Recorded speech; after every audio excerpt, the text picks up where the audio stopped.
Hey everybody, this is Rydo and we're back to another live stream of Shadowverse. Today is Monday, May 31st, 2021. I don't know why I needed to say the year, but we'll throw that in there anyways.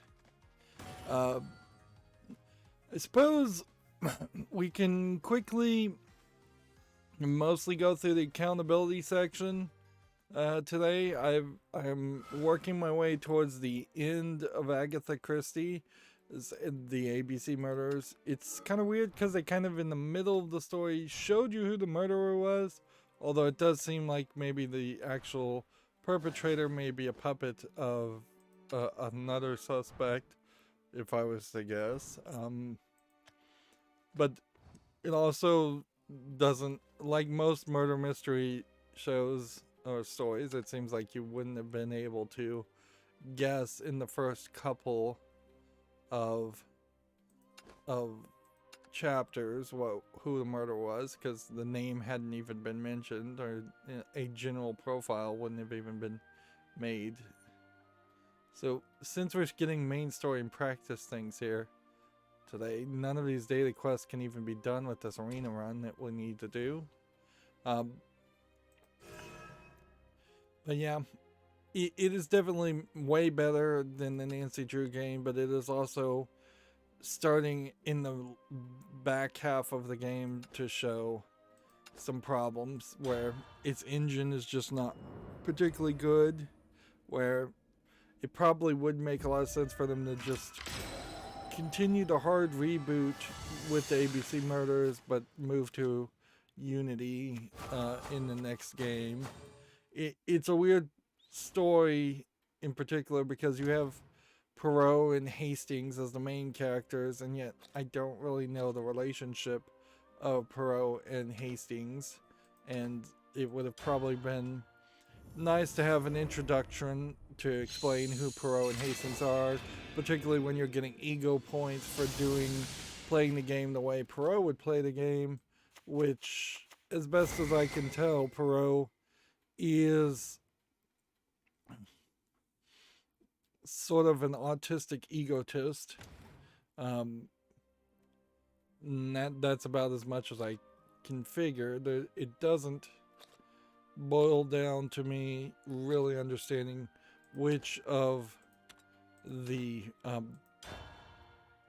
2 or 3 dialogue options I should click on.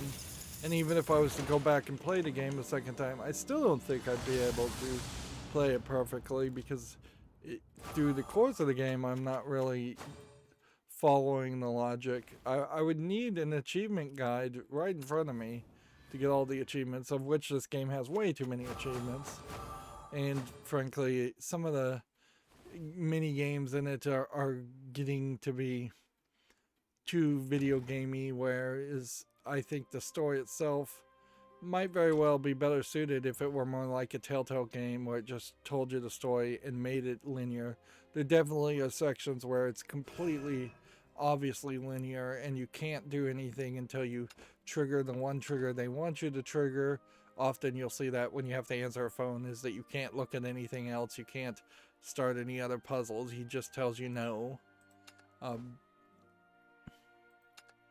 yeah, overall, it's fine. There are probably some criticisms I have that specifically follow on Agatha Christie's writing of Poirot as a character more than as the game, but then there are also a lot of criticisms specifically of the game.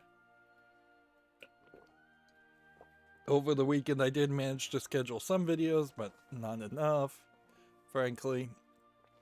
And every time it gets near the end of the month, I tend to really fail at recognizing that, and so that becomes a secondary problem. I did nearly a week ago, frankly. Nearly a week ago,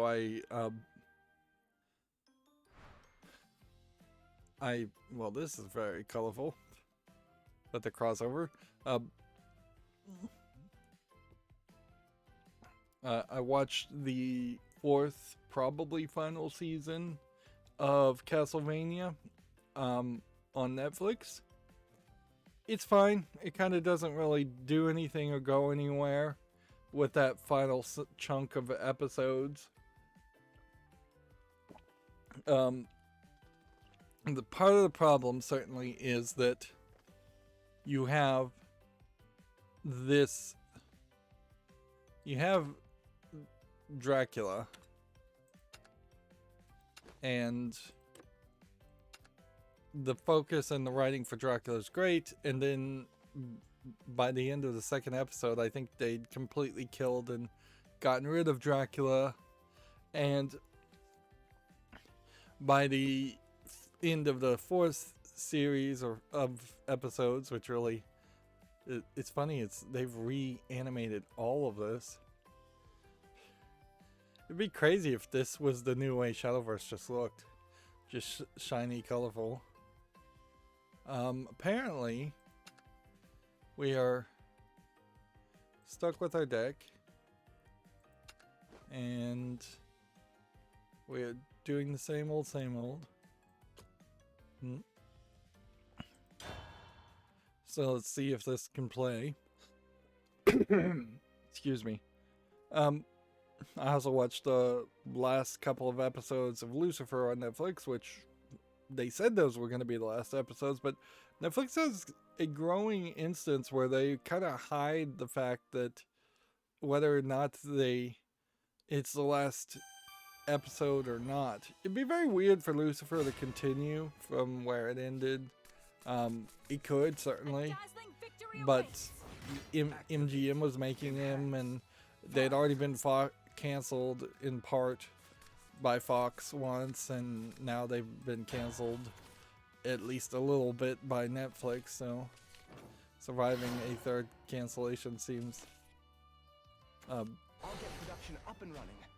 Seems kind of unlikely. But yeah, we might be seeing a new era with Netflix if they were to bring back Lucifer in particular, in that this would be them actually caring about having series run the full length versus what they were doing before, which was we'll give you 1, maybe 2, maybe 3 seasons, and then we're going to cancel it for something new. They may have finally run out of new ideas, and so when the pile of new ideas runs thin, I guess they have to go back to the drawing board. Or they may have finally heard enough people complaining about series being kind of canceled prematurely. I imagine Stranger Things shifted that perspective a lot towards longer running series. But also Netflix should have already known that, considering how the really popular long-running series were the ones that people were going back to and watching over and over again. Is there anything else on Netflix that I watched that I want to mention? Clearly I'm taking some time off from playing video games. Yeah, I do have this growing concern that if I were to realistically go and look at all the games I've played, I mean, I certainly could just do that. I have the list already open. Let's see. If I was just going to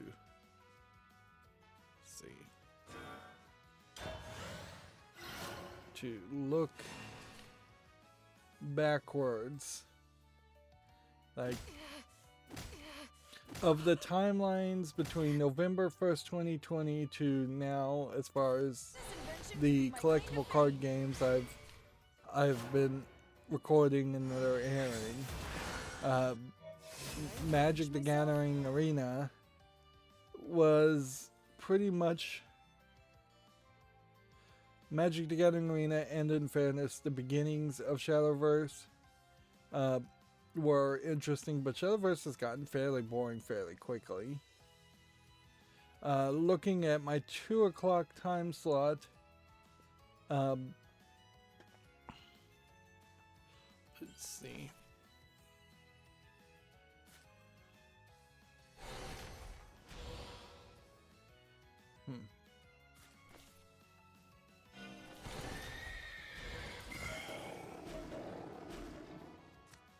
I guess we'll hit this.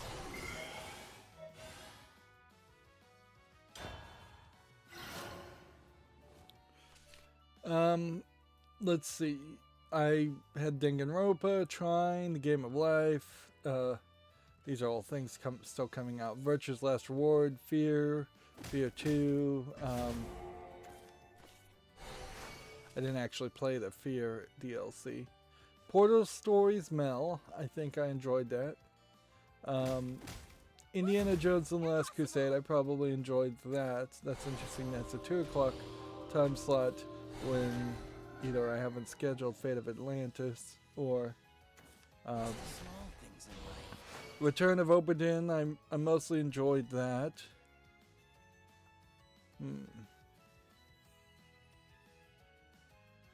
Let's see. I think I enjoyed the Turing Test, and I think I enjoyed The Evil Within 2, but that's going back as far as like October 2020. So I'm looking at almost a year's of the 2 o'clock time slot, which was at some point the 11 a.m. time slot, which at some point turned to the 12 noon or 12 a.m. is what it's labeled as here, time slots, which I probably made some mistakes there. And then if I look at my 10 a.m. time slot, the earlier morning time slots as far as what shows interested me. Today we'll lift some heavy scriptures. And do this. A fair a day keeps the tucker away. And then do this. Harder, faster, holier. And then prematurely do Light is that. your salvation. Put your legs into each prayer. Back straight, eyes forward. Do that. And do that. May the gems guide you. So, yeah. Pinball Arcade is scheduled to come out, and I enjoyed that. I Destroy the world, artifacts. mostly enjoyed Shantae, Half Genie Hero. Coming at you. I mostly enjoyed Lorelei. I think I was okay with The Walking Dead, the final season. Lego Marvel Avengers, standard Lego games. I've pretty much burned out on the Lego games. They're fine, but they're not great. Was fairly frustrated with Cuphead. I mostly enjoyed The Room 3. Let's see. I think I mostly enjoyed The Little Acre. Eventually I got frustrated with Pushover and Minute. It'll Do 2 also was fairly frustrating. Ben and Ed was donated to me, and that was fairly frustrating too. Deathspank, I mostly enjoyed that. Oxenfree I didn't really like. The Cave I enjoyed. Curse of Monkey Island I think was fine. Batman Arkham Asylum I enjoyed. Snake Pass was fairly frustrating. Fez was fairly frustrating. Hat in Time was alright. Fez was alright too. I did like a spotlight on Uno, which there's not a lot you can do there. And Fear is just a really old game. DuckTales Remastered, I think I liked that a lot. I was very disappointed with Yooka-Laylee. And I just kind of completely sucked at Shovel Knight. And for that list of games, that is the going back to February of 2022. I mean 2020. And apparently at some point I was releasing things at 4 a.m. according to this, which that certainly seems like an extreme time slot. But I wouldn't be surprised if I was doing some experiments with that. Activating Omoteot. All systems stand by. Some of these games that I had on my list as far as games I was gonna play, I did play, and then I never removed them from the list because I kind of forgot about them. Like the Uncharted movie here is listed, and it still hasn't come out. An Indiana Jones movie apparently was supposed to come out. It was supposed to come out in the summer of 2019. That didn't happen.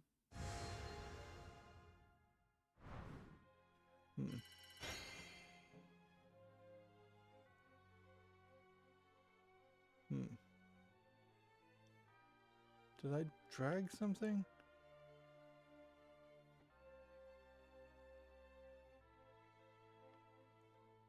Must have. There you go. I got distracted there, and in my distraction, lost where I could have very possibly won. So yeah, it's not as bad as I felt, but I definitely was getting a lot of the feeling that I was just not capable of enjoying life anymore, as it were. Just like that is A dazzling victory awaits. certainly a risk. The eternal procession beckons. Guess I'm gonna have to do it this way.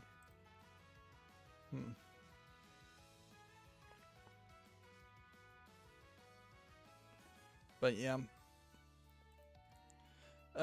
as we start to move to less and less just, oh, I'm super hyped about it games, and as I'm moving to just playing regular games, the burnout's there. Like, I've been doing this YouTube channel for a long time. I've been playing games very hardcore, way more than I probably would have in my regular life before trying to be a YouTuber, although not by much, because I did used to play a lot of video games always, so I was fairly well suited for the idea of being a video game critic. But May the gems guide you. I also certainly in the past have taken very long breaks, and those very long breaks have disappeared completely. Speaking of seemingly never taking breaks, I started watching some of Northern Lion's Twitch streams, and he's still playing Binding of Isaac years later. There are newer versions and a lot new stuff for Binding of Isaac and Repentance that I notice. I'd really have to question, though, as far as just how much I could actually accomplish jumping into it. And he's also still playing the game 60 Seconds Reatomized, which seemingly has had a decent amount of content also added to it. Way more than I thought it would have, and it doesn't really change the core conceit, so I still don't think I'd particularly enjoy playing 60 Seconds Reatomized. I also am still working on my Wi-Fi, which at this point is just becoming a consistent complaint. What I've opted to do is just straight up get rid of DNS crypt and get rid of quality of service. And I'm now doing a burn-in test where that seems to work. It seems to me what happens is both quality of service and DNS crypt. Maybe I can bring DNS crypt back into the fold later. And if I can get it to not horribly mess up over the course of a week, I'll consider bringing DNS crypt back. Although DNS crypt is kind of also just falling apart, and the replacement has not been integrated well into DDWRT. that there is a real problem with the fact that DDWRT is really only run by like 1 or 2 people. And it probably points out that when and if there is a Wi-Fi 6 new generation of hackable routers out there, I probably should jump completely off of DWRT into something maybe a little bit more robust and just Linuxy, like a complete Linux build instead of what DDWRT is trying to accomplish. But that'll just have to be a thing. There is an argument to rethinking the way to do Wi-Fi routers anyways. Get away from having one Wi-Fi office router that's supposed to service a whole home, and instead having maybe just a wired router and several access points the way my house is set up. That kind of makes a little bit more sense. There is a access point potential in every single room, or even a couple rooms. It would make a lot more sense,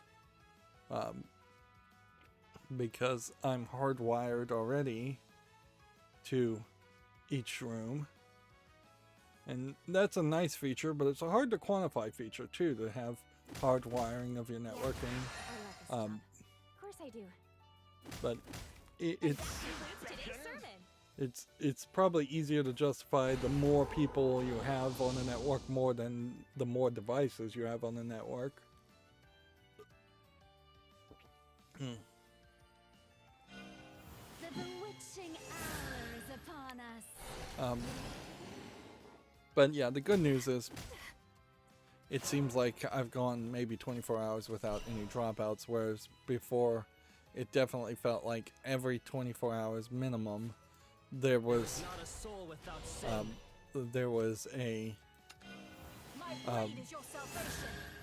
lockup around QoS or DNS crypt. Let judgment fall by your will, O Lord. And I think that's really what it comes down to, is that there's something just slowing down the DNS connections enough to always cause trouble. Whether it was the quality of service being a man in the middle type setup, or whether it was the DNS crypt being a man in the middle type setup. Carouse in the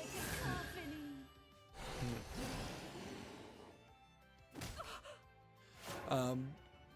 But yeah, I don't really have anything to say about that at the moment, so if we do this, we can do this also. Or if we do this, we could do 3 damage.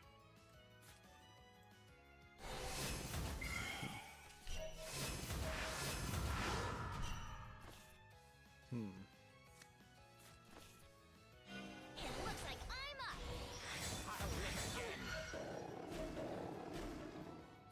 Didn't really can do You're that. in good hands.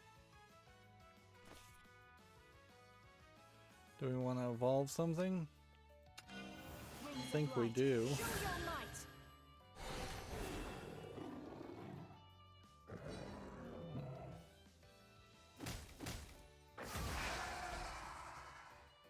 Okay.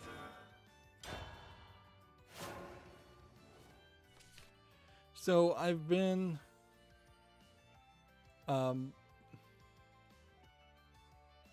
interesting. Twitter seems to have lost my entire setup. Interesting. I've got literally nothing showing up on my Twitter feed at all. I've been trying to work with Destructoid. Just look at this. Seems like their servers must be down. Like it's as if you haven't followed anybody at all.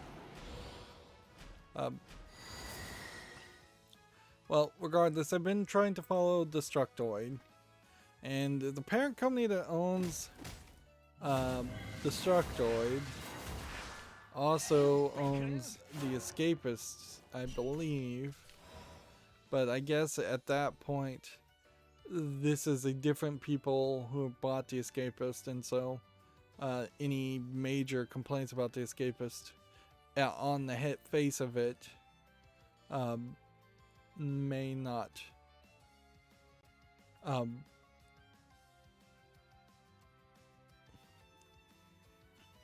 may not really be a matter. They seem to be very focused around, and in a lot of ways they feel very much just like Tech Raptor was, which is not super surprising, but they seem to be focused around this STFU AJPG, which is shut up and just play video games.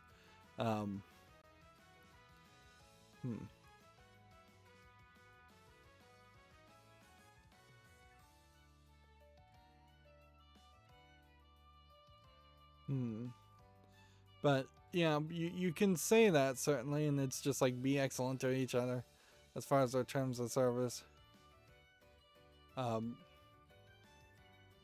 They say they keep on topic site reviews. And for the most part, they do seem like they are like that. At least so far. I went back and looked at a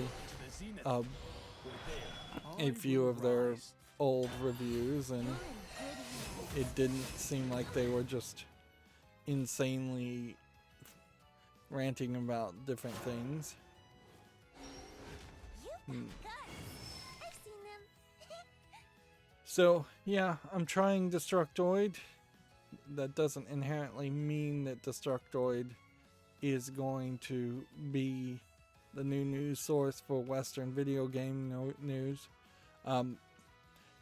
You're definitely in a weird position, certainly, where if I was to go back and try and look at something like Gamergate wiki, like deepfreeze.it, which is, I believe, kind of one of the central ones, I could probably find a problem with a lot of the biggest video game sites. And certainly I did. I went through a whole list, and I'm like, alright, Kotaku, Polygon, no, absolutely not. We know they're garbage even now.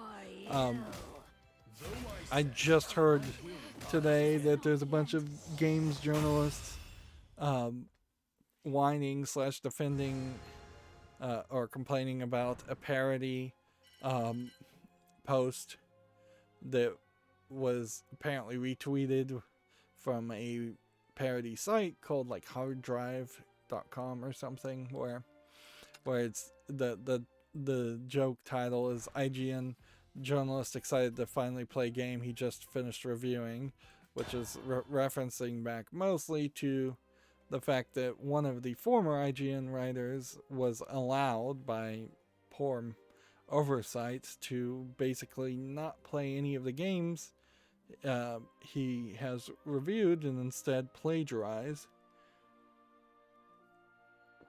But also, it's a general sentiment, I would say, that a lot of mainstream video game reviewers don't actually play the games. At least they don't play them to actual completion. A dazzling victory awaits. そんなに私に遊んでほしいのですか? So, yeah, there's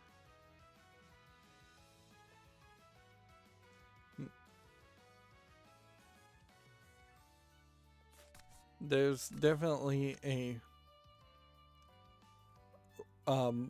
point there where you could just say, all right, well, this is a parody site and you should just be honored that the parody site mentioned your name, or you could try to reach out to them privately. And I wouldn't be surprised if the people complaining about the parody post really have nothing to do with IGN. But yeah, IGN was most recently also saying morale was very low when they took back their support, when the editors removed the post of support for Palestine in the video game website. Which, yeah. That is another thing that was weird with TechRaptor. There's really no reason to go back and rehash the most recent pro-censorship stance that TechRaptor took. I mean, that's really... I didn't get into the weeds about it, but that's really what they said, is that we're embracing pro-censorship in a video game news journalism site. Is that we've embraced it to the point where we're going to delete 20% of our already published articles. Self-censorship, sure, but also pro-censorship. And yet they were perfectly fine just a week earlier posting the pro-Palestine thing, and they left that up. So I imagine if you were to stay on with TechRaptor, and it doesn't matter which side you're on as far as the Palestine Middle East quagmire, the truth is it has nothing to do with video games.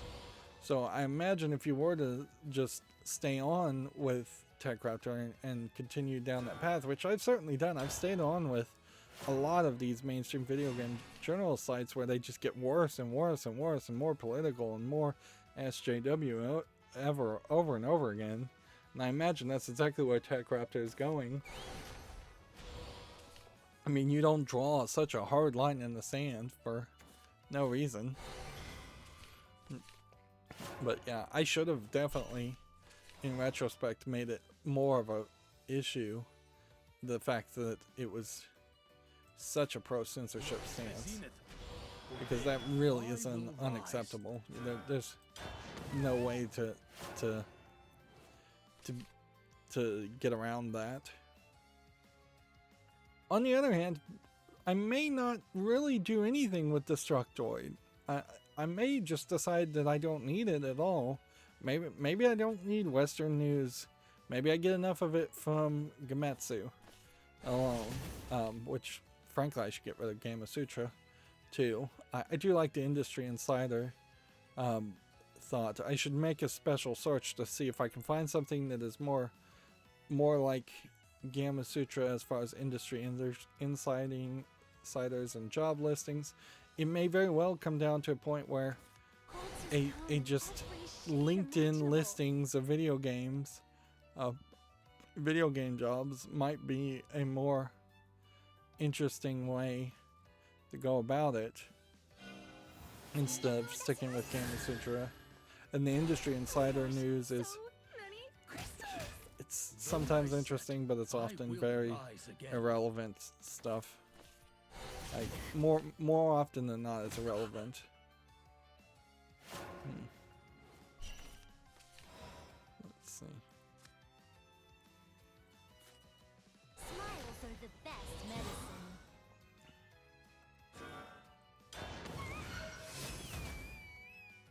There we go. So let's start going through the games. We left some games over from the weekend. Here we have one called Hexerb, which really just seems like it's just 3D renderings of foggy windmills, and that's it. $3.99, bunch of languages, not making it to the fall list. Here we have something called The Great Pickle Adventure, which seems like a very late reference to Pickle Rick. If I was to guess, it looks terrible. Early access, $11.99. I mean, I suppose Rick and Morty is right on the verge of coming back, but I almost guarantee you that they will never mention Pickle Rick again. What was supposed to be a one-off, like, joke just got overplayed. I think if anything, they would very much, the creators of Rick and Morty would very much like to not have autistic fandom that locks on to one joke and then blows it out of the water and makes it far too ridiculously focused upon and talked about.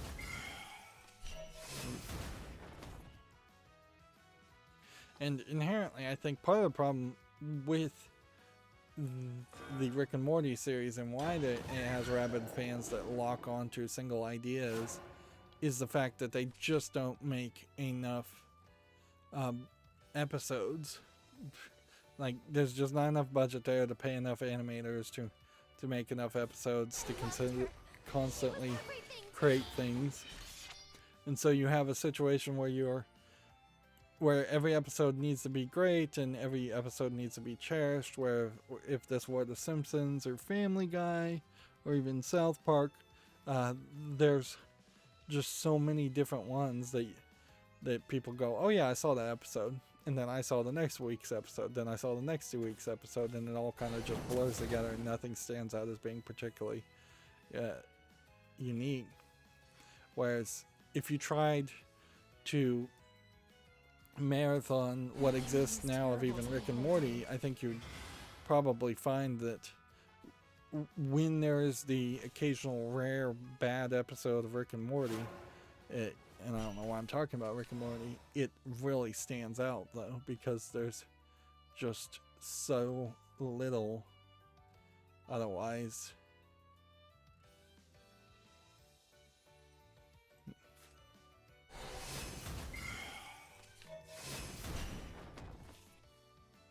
Okay.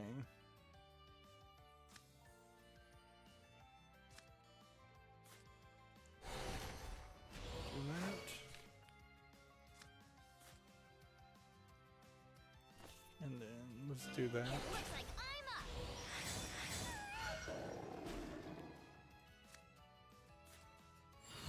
You're in good hands.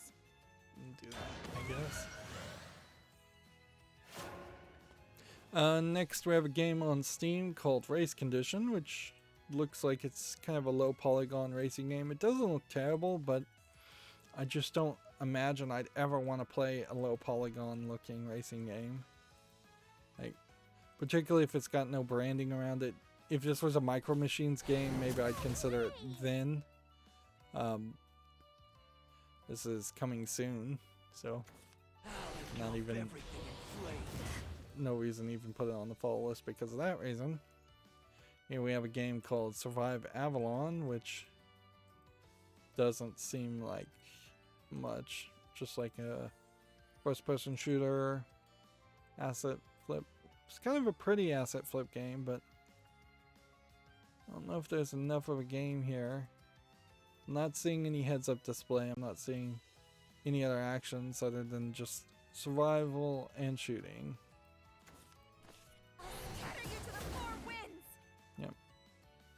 And asset flips certainly can look good. This looks way better than a lot of other ones.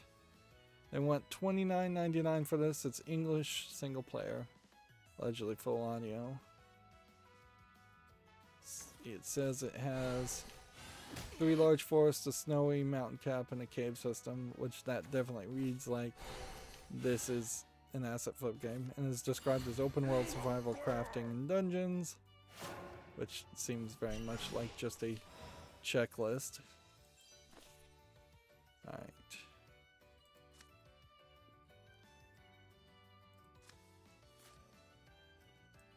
I shall give birth to a new world. Stay away from me. And then do this. Finally.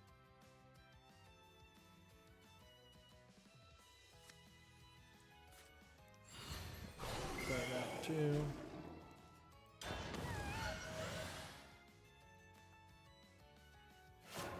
See, next we have a game on Steam called The 7 Years War, which looks like MS Paint level garbage. Free to play, English full audio. Next we have a game called Deeply Darkly, which is tagged as a roguelike survival game. Looks like it has a level polish to it. Yeah, enough that I don't think I can immediately dismiss this. What's going to be ironic here is if it turns out that playing Shadowverse and streaming and doing everything else works perfectly fine without quality of service enabled, then basically my efforts for the last 6 months plus have been in vain, and quality of service should have just never been enabled in the first place. And it may very well be the case, because there's probably a quality of service almost certainly running on the next end of the network node via my ISP, and they could just be handling it way better, and maybe the two are just conflicting with each other in some weird way. But yeah, what I'm not seeing here is I haven't seen any disconnects on Destiny Child, the lewd cell phone game I'm still playing, and it's about to reset to the next event. I don't think I did as well on this current event as I probably should have.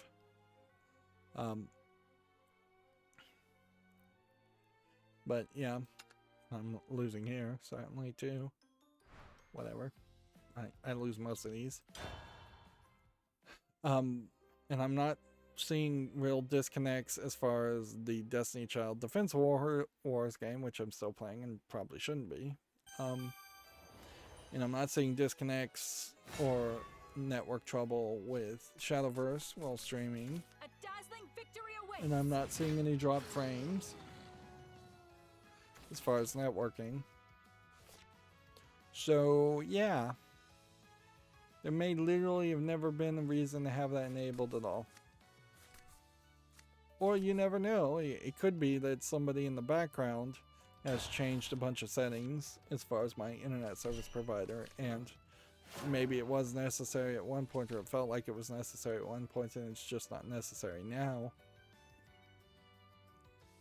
Which is fine.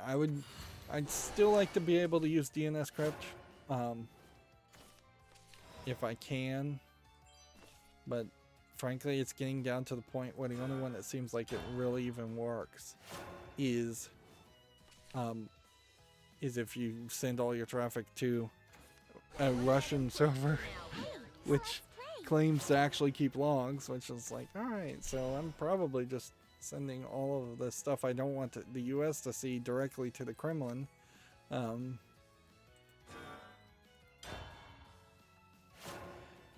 you know,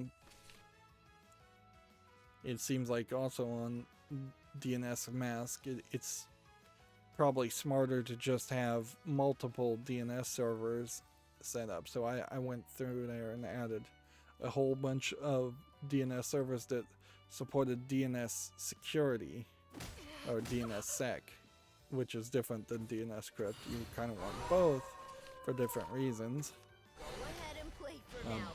And that probably was a big help too, is to just have, hey, here's a long list of like 100 DNS servers instead of the standard 3 that you get.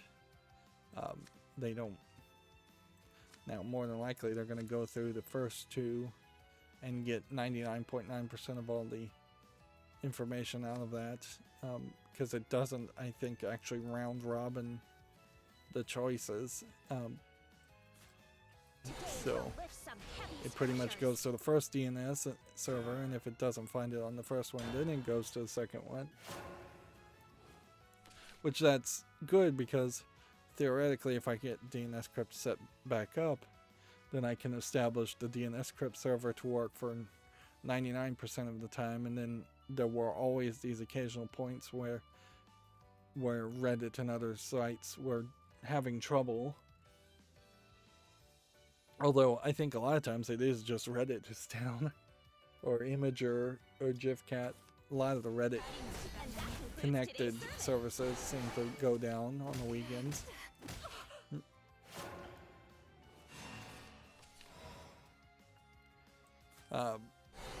Moving on, here we have a game called The Advisor, Episode 1, Royal Pain, which looks like it's a visual novel using RPG Maker. $1.79 English full audio. Let's see. Go ahead and heal here. And then I could do 2 more, I suppose.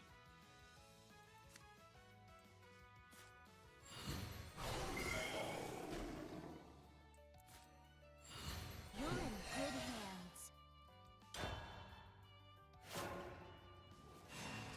Here we have a game on Steam called Dear Brother, which Looks like it's not really an RPG Maker game unless this is RPG Maker MX, but also doesn't really look like a game.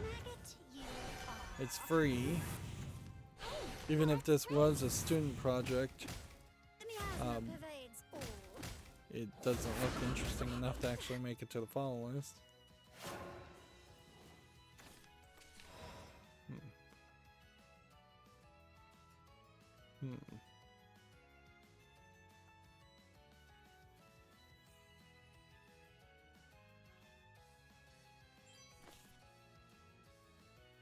Let's see. We do this. Today we'll lift some heavy scriptures. And then do this. A fair a day keeps the doctor away. You owe me an apology. And then we do this. You're in good hands. Harder, faster, And holier. then we evolve here to kill that. My blade is your salvation. Put your legs into each prayer. Back straight, eyes that. forward.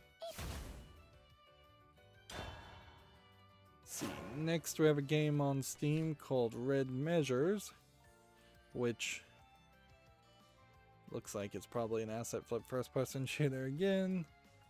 $9.99 English only. I wish I could make a acronym for an asset flip first person shooter, but honestly I'm already speaking a shorthand jargon by calling it an asset flip first person shooter. If I go any get any more unique as far as the language,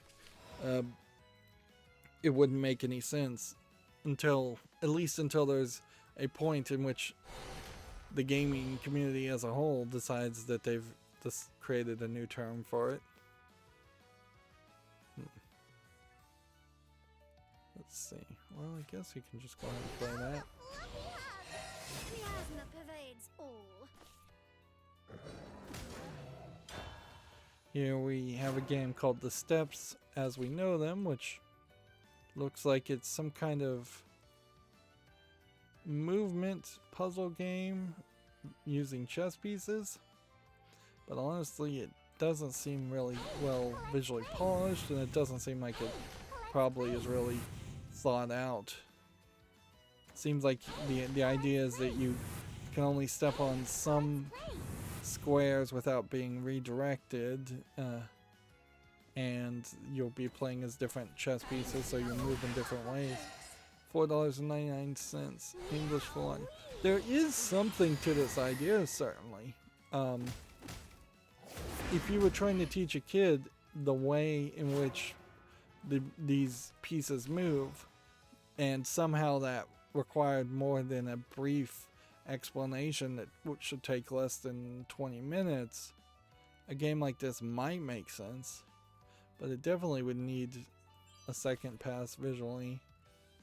It's just not good enough. Look to the zenith. For there, I will rise. Do we want to evolve here?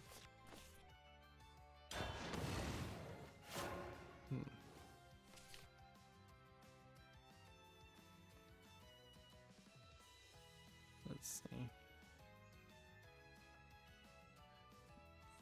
So I didn't clean up Destructoid, did I?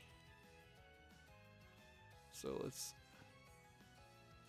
suppose we'll go through the process once again just to show it off. How do you clean up something? Well, something that's being blocked this way can be removed easily.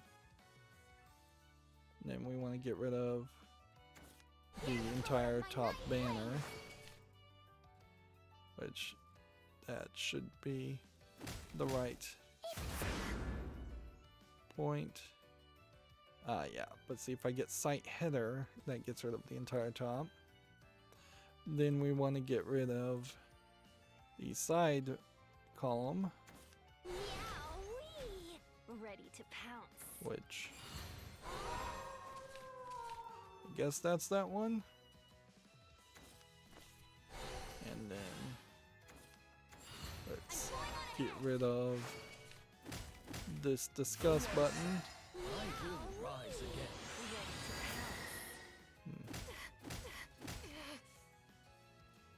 Yeah, get rid of that. Age restricted video by YouTube is not a bad thing. We don't want to get rid of that. Scroll down here.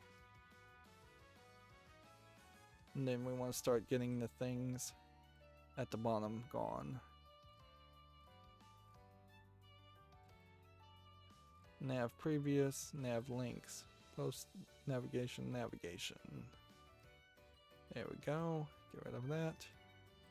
And see, the Destructoid has actual discuss widget privacy.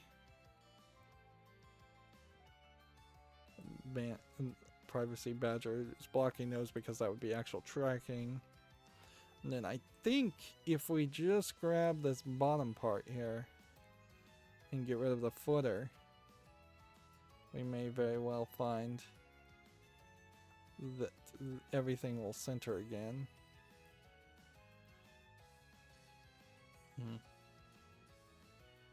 Okay. And so that's the removal you would want to bring the article down to this. And then we just need to adjust the size, zoom in, and there we go. Let's see. Do I want 3 of these? I shall give birth to a new world.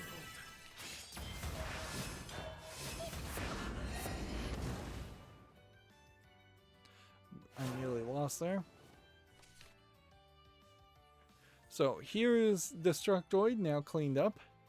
And they have an article. Maneater on Switch isn't quite jawsome, but it's worth a bite if it's the only option.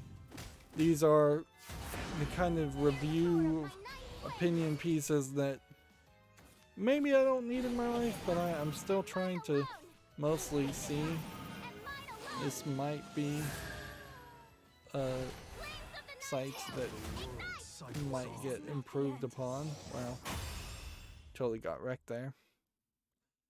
So we might have the videos a little less than centered as far as embedded videos, but the screenshots themselves seem to be fine. It's a little big, certainly. I would like to zoom out on this a little bit more. And then we want to see accreditations, and the tags at the bottom are not a big deal. I could try to get rid of this horizontal ruler element, but it's not a big deal either. So if I did this, and then tried this,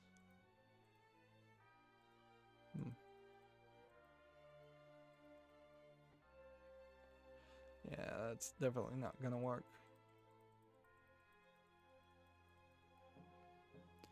Yeah, I think unless there's something else I can grab, which it seems to me like there probably isn't something else I can grab. This column here is being directly written to take up a certain amount of space. And there's nothing above or below that I can really grab. Yeah, this is just the way things tends to be poorly programmed.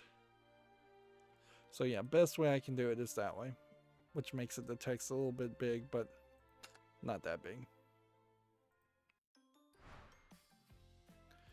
Yep. And there's definitely a possibility that I'll come back in a week and say, all right, I'm done with Destructoid. I'm definitely open to comments and suggestions as far as websites.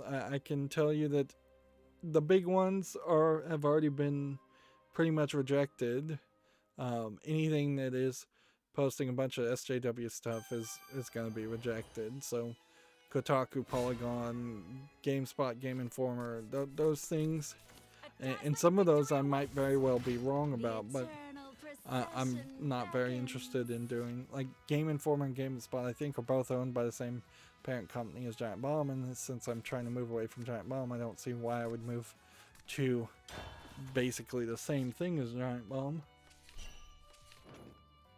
Frankly, personality-driven video game websites at this point are not what I'm desiring at all, because I don't like the personalities, I think, of any video game critics, with maybe the exception of Adam Sessler, and I don't even know if I really like Adam Sessler as much as I like the writers and reviewers that were working at G4 during the time, and a lot has changed since then.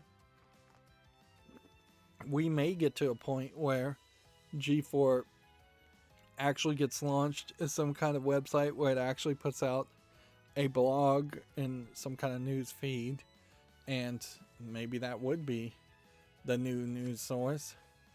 But I'm not sure. I'm not sure they're really going in that direction, or that they're going to do anything of any real substance. So far, it doesn't really seem like they're trying for anything of major substance. Moving on, we have a game on Steam called Starforge, which looks like it is some kind of strategy game. Seems fairly simplistic. Seems almost card-based, but it isn't. It seems almost like it's Gazillionaire without as good of graphics as Gazillionaire, which was in Gazillionaire is a really old game. Let's see, third-party account, but single player. English and Spanish Latin America. I think that specifically makes it a no. That is a very tall ask to say you have to make a third-party account for a single-player game that has no online connectivity. Let's see. Next, we have a game on Steam called Lands of Sorcery, and here you have the old Dungeons and Dragons fantasy art of bikini-clad women and, frankly, men fighting a giant serpent or basilisk. This does just look like an RPG, and it seems like it blurs out when it zooms in, which makes for terrible screenshots.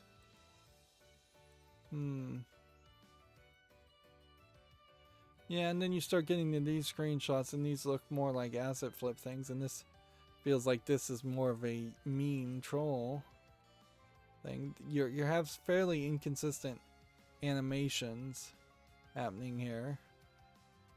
And see, the animations seem to not really occur. They're very just like static images moving.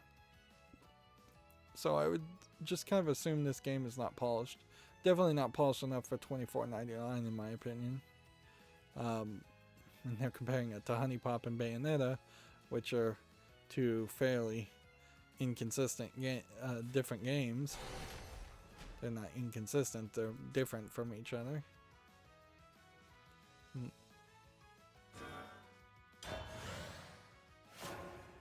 So I'm gonna have to say no to that one.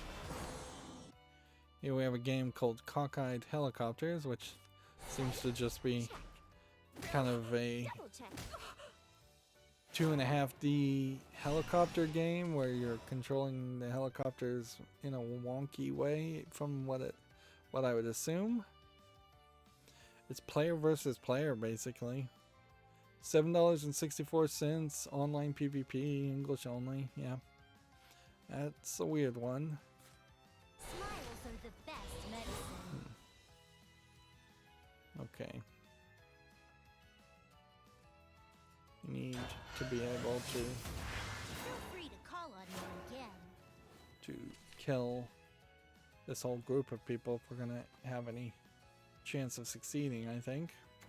This here's the shady part of town. Here we have a game on Steam called Ultria, which looks like it's a point-and-click adventure. I am a sucker for point-and-click adventures, so I'll put this on the follow list. Like, it doesn't look like it's got a lot to show, but who knows? Could be something here. $13.99 is a fairly low price for a new game. English and French. It's a weird price because it's a little too expensive compared to There is not like a soul without sin. $9.99. But it's not even getting to the $15 or $14.99 Punish the wicked. setup. Spare the innocent. So, yeah.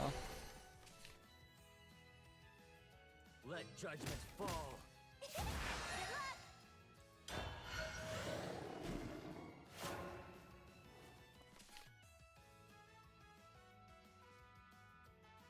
I want to try and keep this as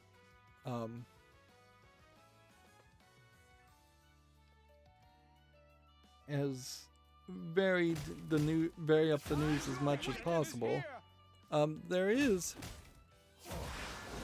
a factor certainly to consider in that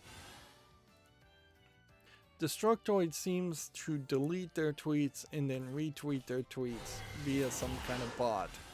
So they posted something, they posted this article, and I believe it. Oh look, a Switch Pro listing amid more rumors of an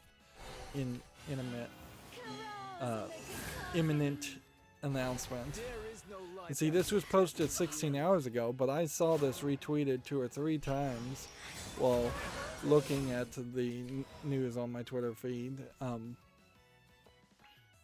that might get very frustrating, frankly. The anti-duplicate plugin I have should address that fairly well, but it's fairly frustrating still to end up having to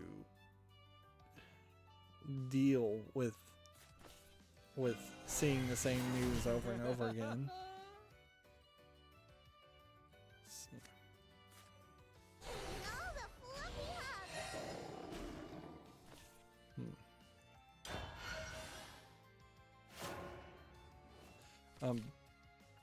As for the actual news here, a Switch Pro that has a bigger screen and more modern chipset and improvements may not really be worth the upgrade. Like, a bigger screen is a sales point, but a internal circuitry upgrade that really doesn't guarantee any better frame rates or anything seems like a mid-step. We're definitely in a weird position right now as far as any kind of electronics, and now is kind of the worst time to have to buy any kind of new electronics.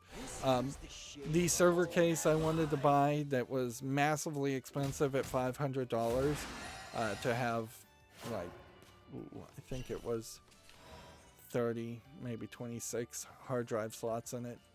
And no, I'm not getting into chia farming, although I have seen several people get deep into that, as it was already, like, just people that seem to be completely incapable of doing math. But yeah, that server case that was $500, and at one point it was like $50 off, and I should have gotten it then. I looked at it yesterday and it's now at $750. So because it's a massively expensive thing with electronic components in it, it's not just a big metal box. It also has connectors that are harder to source otherwise. There are built-in components that you need.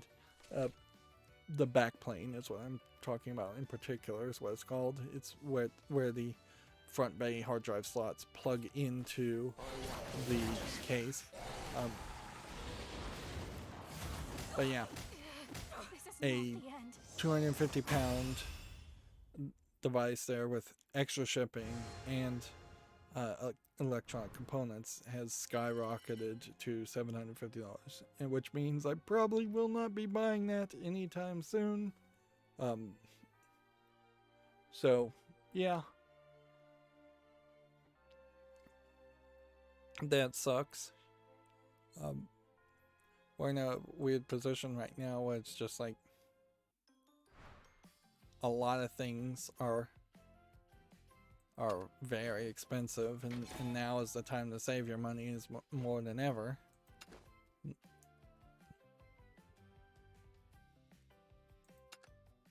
Interesting.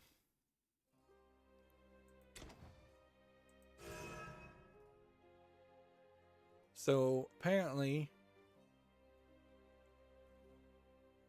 I could enter here and try again 4 more times.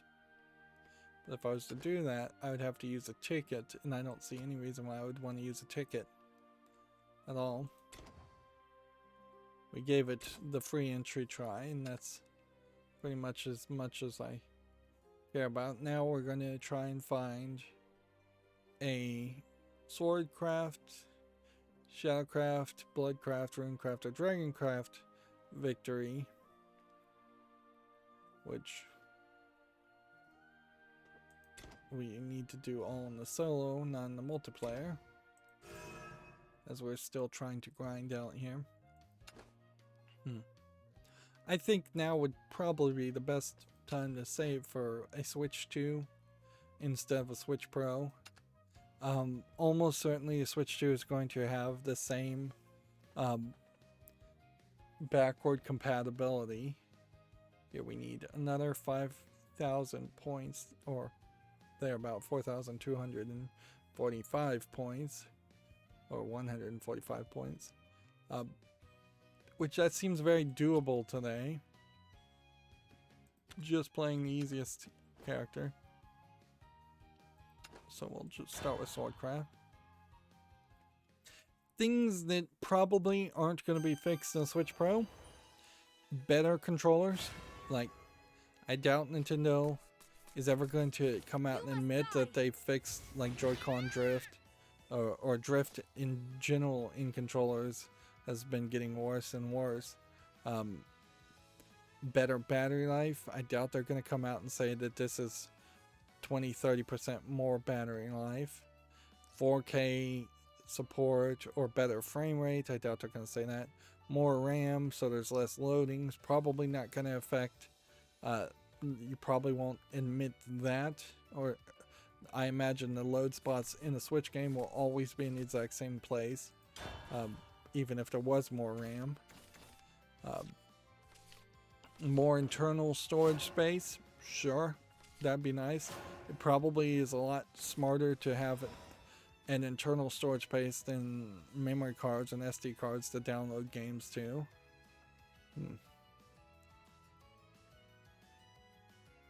Let's see, like Nintendo is, if the rumors that Nintendo is being run by the shareholders these days, there's a high chance that any new version of the Switch is going to be about maximizing profits and iterative improvements, going very much down the iPhone model more than revolutionary new video cards or graphics or revolutionary new ideas. Like,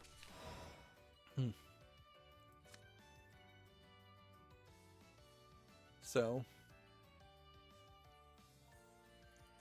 I just don't think there's enough reason to be hyped about that, even if a Pro was actually coming out. I wouldn't be surprised one bit if a Switch Pro comes out and it is actually a very iterative piece of garbage improvement. Just very, very small improvements, and they're just using the phrase Pro or the labeling of Pro as a way to trick people into buying it, when people who do the research are going to realize it's not worth it. I think there will definitely be a argument and a calculation that needs to be run down as far as, can you get a Nintendo Switch Lite or can you get a used Nintendo Switch original cheaper Future awaits. than the Switch Pro. And that's the sucky part about this, is that the number one type of person who will probably want to get the Switch Pro without doing the research will be kids and parents who just can't tell their kids no. And so I wouldn't be surprised if the Switch Pro just becomes the new hotness. I'll teach you all the At a certain level, if your kid is at risk of being made fun of at school because he doesn't have a Switch Pro, well, A, they probably need better friends, but B, that does seem to happen. Let's speed things up. It's crazy to say that a kid's social standing might be set based on the newest gadget, but it has always kind of been that case.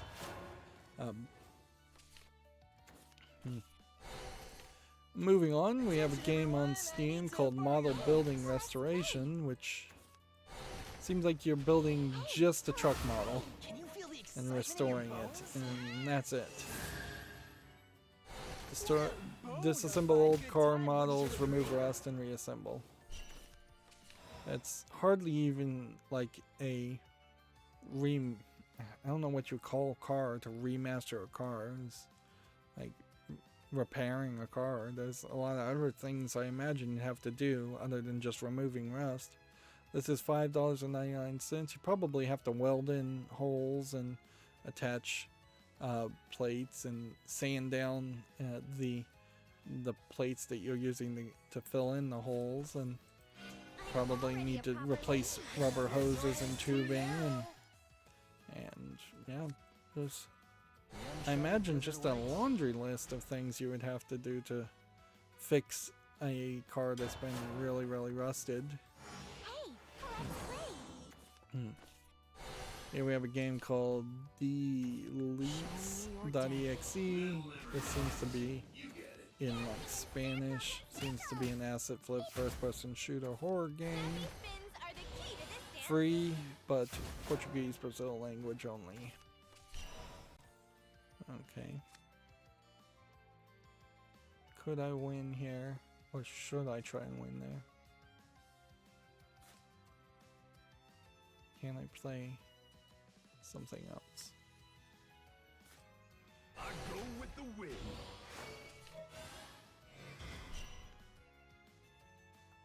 Can I play this and this? No. You stand between me and glory. Oops. That is not what I meant to do. You're weak. You're done for. Let's see if we can get Past is my only. You're enough weak. damage What do we have here? done. Got to roam in style.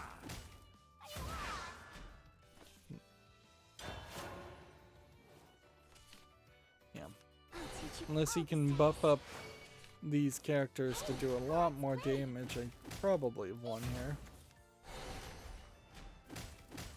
Ah! 1, 2, But I 3, might wheel. still struggle. Best of luck to you. Because we need something that would do 2 damage. That would give them rush. This could destroy maybe another character.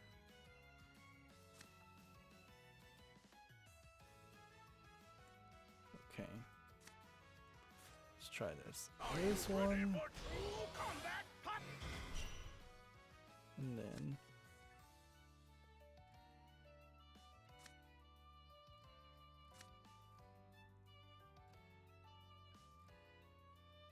random evolved follower. This town eats good folk for breakfast. It won't be long now. I ain't dead yet.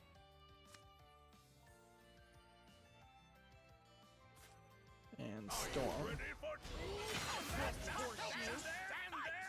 There we go. I could have messed that up and lost, but managed to not pull that, not fail there.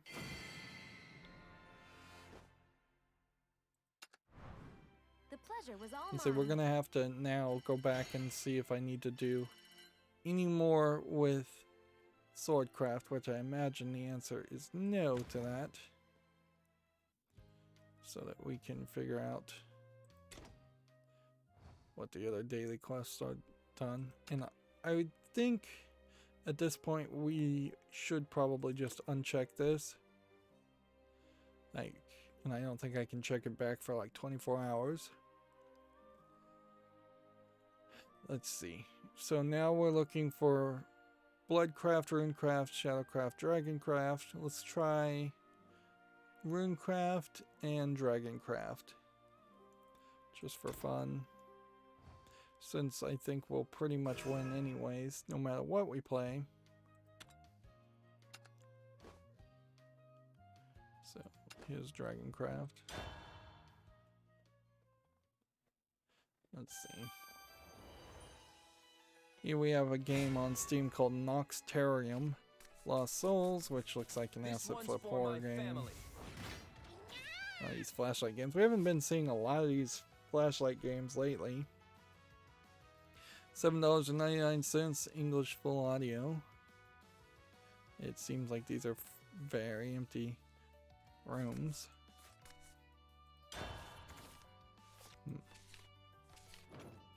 Here we have Necromundia Hired Gun. I've seen one review from a YouTuber who's all about first-person shooting games. I'm not sure I'm 100% in line with his opinions on games, but he's definitely coming from the perspective of he loves Duke Nukem and Serious Sam games, and he did not like Necromundia Hired Gun, which is a 40k based game, and almost every 40k based game tends to suck. This is $33.99 English, French, and German full audio. So I'll put this on the follow list and see if people disagree with him, but I would be very surprised to not find out that this is just kind of a janky game. That was the general idea. Here you have somebody throwing a rat as like a grenade.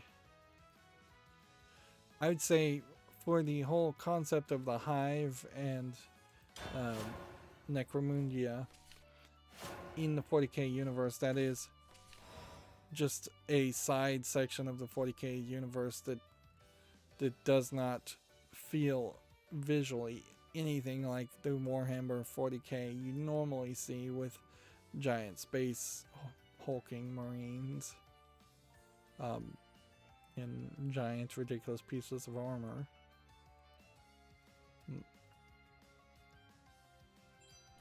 But if it's in the 40k universe, theoretically, then it should be at the same timeline about. Attention everyone, I need to borrow your bones. Destructoid has an article here. Let's build a zoo, let you gene splice your way to a perfect park. Which they have a click to a trailer. Let's see if this always zooms in. Yeah. That might just be a part of embedded YouTube videos, is that they always center, or that might be a part of Chrome. I don't know if I ever really want to play a zoo simulator game. This doesn't look like a terrible art style for that idea. Maybe I want hyper realistic, maybe I don't. This one seems to be more comedic and silly as far as a game. I really am kind of the opinion I'm probably not interested in what they have to offer.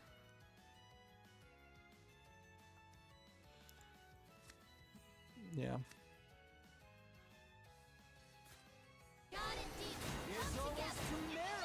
Yeah. I'm not interested in management games almost ever, so that's the stumbling block certainly in my mind, is that I couldn't imagine I really would enjoy What a wonderfully cruel that world. I would really enjoy the idea of playing a zoo tycoon type game. Next, we have a game on Steam here called Red Trains, which doesn't really look like it's even very centered around trains. Well, that's too It's bad. $19.99, English only. The graphics look pretty terrible. It looks like it's a tabletop game more than anything. Right.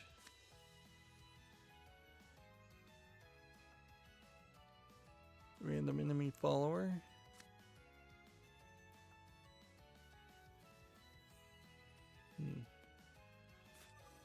Plus 2 everybody there. And then plus 2 there to draw a card.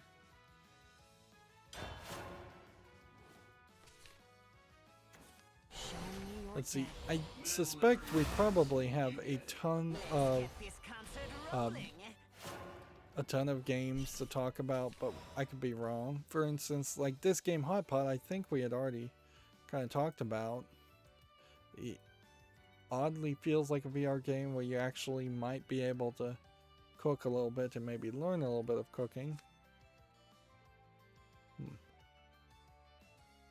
Destroy 1, gain storm, and do 3 damage to all enemies. Would I want to do that right now?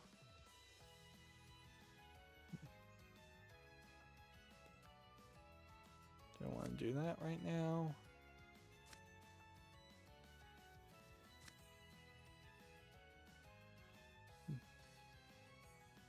Destroy random follower. Let's do that. Raging flames And have do got that. your back. And then do that. The uncharted desert awaits. That twig won't do a thing. And that. Pretty much can win no matter what.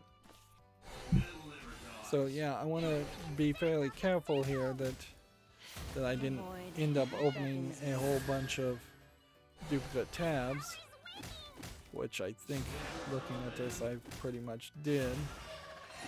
I don't think we covered this game called Coin Dash, but I can imagine I just skipped over it and didn't even think about it. It's 59 cents, English, allegedly full audio. Looks like total garbage. Right. Destroy 1, gain storm, and then win.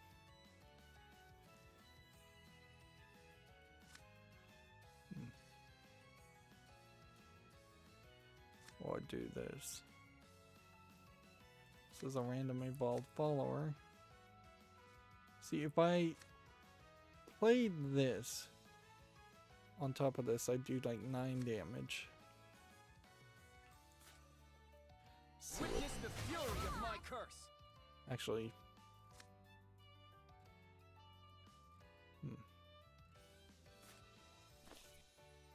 I probably could have won because I had that buff, which was going to give me What do we buff have here? anyways. Oh well, we'll win next turn. Oh yeah, this party owns bones. So, Kimetsu has Far Cry 6 launching October 7th. So we have a launch date. I think we may have already talked about this. I may be in one of those positions where I've slept in an awkward way and now I don't remember what I talked about and I'm just having deja vu as far What as do we have everything.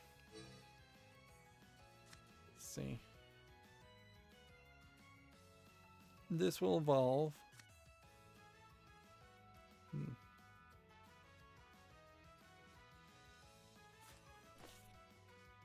Nothing personal. It's justice. Best of luck to you. There we go. Evolve and win. To spare a Far Cry slave. 6 is Don't take this apparently personally. coming to PC, PS4, 5, Stadia, Xbox One, and Series. Here we have a game on Steam called I only did Toru, what I had to. T-O-R-U, which seems like a fairly zoomed in platformer kind of side-scrolling shooter or bullet hell dodging game. It has kind of a unique art style. I'm not sure it's a good art style. Seems like you have to kind of pick up things and throw them at robots that are shooting you, which could be fairly frustrating. Bullet hell platformer is an interesting combination of genres. $7.10. Whole bunch of languages. I feel like we should probably put this on the follow list.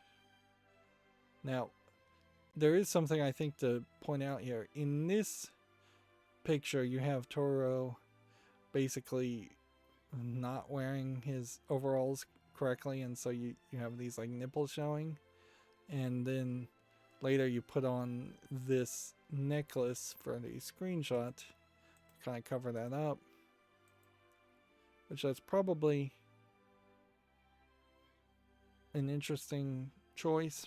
Like, these all look like they're male presenting nipples, to use that ridiculous phrase, but it's kind of silly to have these creatures who are shirtless and then are showing off nipples the whole time.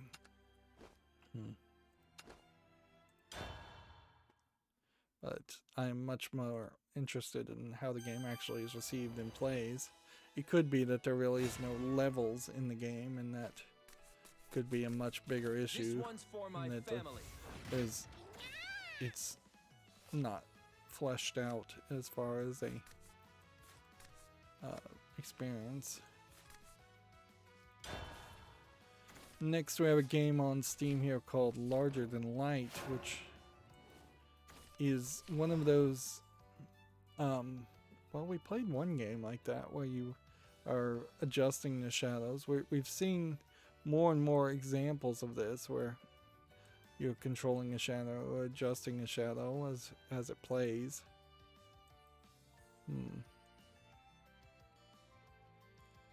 Let's see, it's $4.99 English full audio.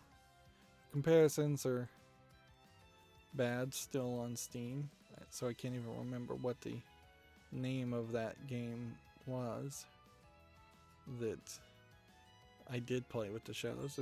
There's been a slow implementation of games trying to do this gimmick, and some have succeeded, and a lot have kind of come off as mediocre or just not particularly interesting.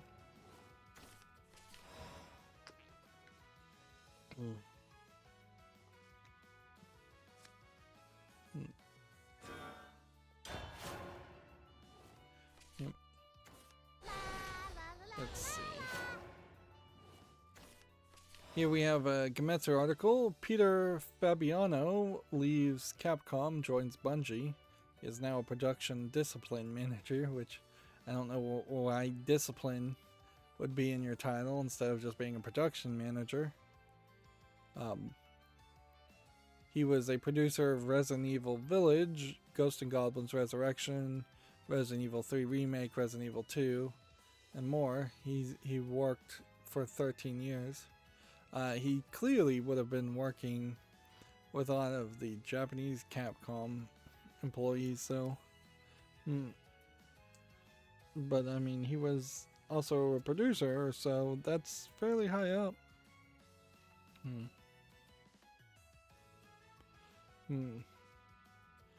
So, does that spell bad news for the Resident Evil series? I think one person leaving while they're on a run is not cause to sound the alarms, but if we start to see a large contingency of Capcom employees leaving Capcom, then that might set off some red flags. Although, it might also be a case that making Resident Evil 7 was just so labor intensive that that's the reason why he left, and he just doesn't want to potentially have to work that hard, whereas Bungie employees potentially can slack off a little bit more. Or maybe he's just better needed at Bungie and Microsoft made a good offer. Microsoft is in a weird position where they hurt themselves, but may not really see it that way by hiring out competition as far as Japanese companies, I'll like, face you head on. because unless Microsoft just plans on eventually acquiring Capcom, which would be interesting, you are Designs are like unhatched dragons. kind of wanting Capcom to still exist, to make the Resident Evil series, if nothing else. The uncharted desert awaits. Let's see. Would this give me any defense? No, this will just give me attack. This will just give me attack. The uncharted desert awaits.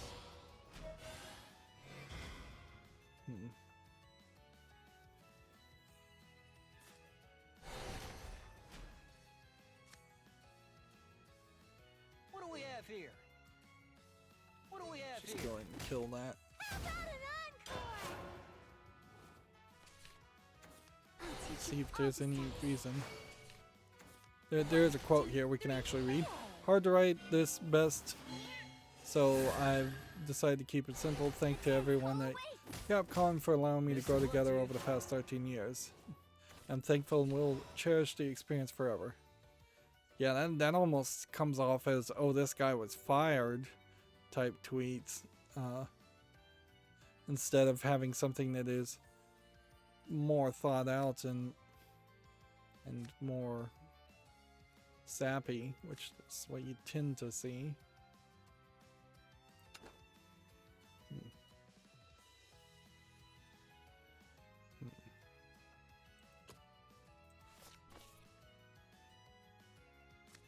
Either I play this,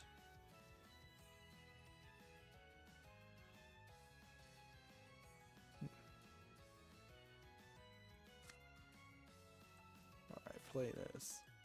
My raging flames have got I your guess I back. play this. We Be can gone. Where's the heat of your conviction? do this. That twig won't Do do a that. thing. And then do that.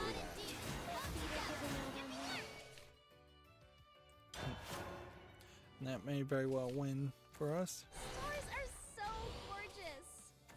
I'll teach you Here we all have a the game called Lorville 11 Match 3 Puzzles, which, yep, don't look like much. $6.99, English only. I guess I don't really need to do anything, because I could do this, and I could evolve this, It won't be and then I long could now. strike here, but I could also have just attacked with that. Either way, I would have won. And it's certainly nice to be able to have 2 or 3 options I to only did win what I had to. a game, but that seems to only really work when you're playing against AI designed to lose, simplistic AI at least. Next we have a game on Steam here called Stardust, which doesn't look like anything. Playing as Stardust flying through This a one's space for my field. family. $2.99. Allegedly a bunch of languages, all in full audio, although the interface is only English.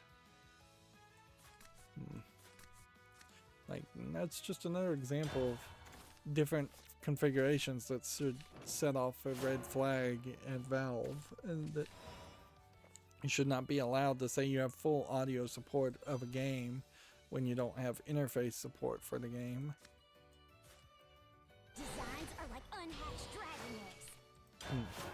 Let's see, next we have a game on Steam here called OG Golf, which looks like NES Golf, but it really isn't, so I mean, wouldn't you be better off simply just emulating NES Golf if you wanted to play NES Golf?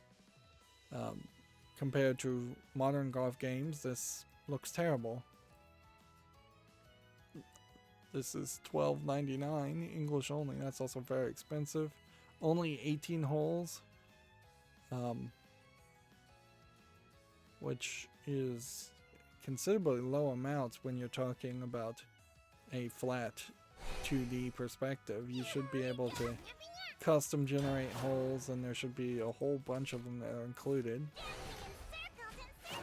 Next, we have a game on Steam called Way Back Witness, which looks like it's an RPG Maker game with some anime purchased assets that don't seem like they're really connected to the same universe at all. Early access, English not supported, $3.74, Chinese only. And yeah, I think I could have guessed that. Same. Do that. Designs are like unhatched dragon eggs. And then that. And then go ahead and play that.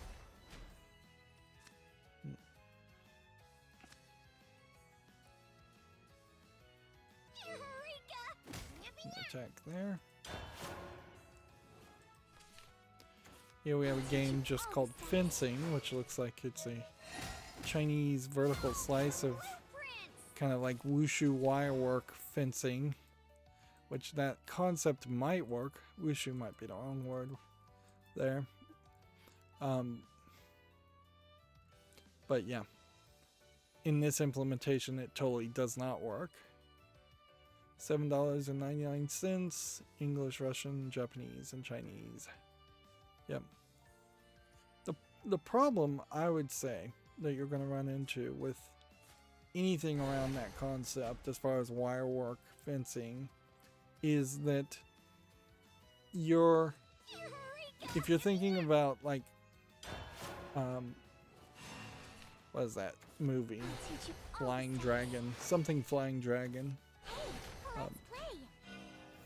like those effects only make sense when they're polished and linear and there is no real interactivity with them.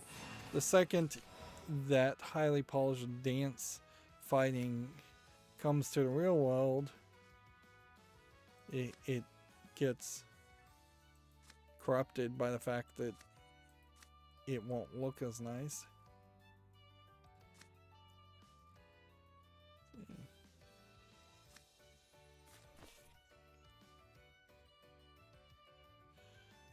Defense of 4 to kill that.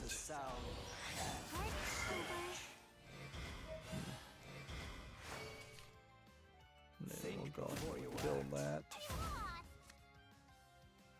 And then I guess we'll go ahead and evolve that. That might be a mistake. More than one way to roast an enemy. I'll teach Like, you all the steps. I recently played a game called Karateka, and Karateka probably would be the style of game you would need to show off wire freestyle animation, because that really was just a music game where you were interacting and blocking basically using QuickTime events. And I guess QuickTime events would be another way to certainly implement that. It's just direct, obvious QuickTime events. My raging flames have got your twig won't do a thing. Hit that. Next, we have a game on Steam called Death Moon, which looks like it might be a platformer. It seems like it feels a little empty, You're so a fiery one. there might not be enough content here to keep people's attention. It kind of feels like it might be a Metroidvania style game. $8.09. They're talking about Steam Workshops, third-party EULA, English, allegedly full audio. Let's put that on the ball list and see. There's a lot of opportunity for failure there, however.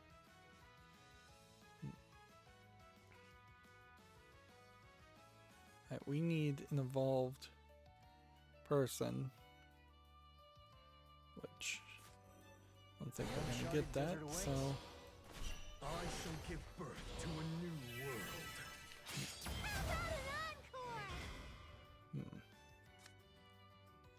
see if we can Thus possibly the world begins.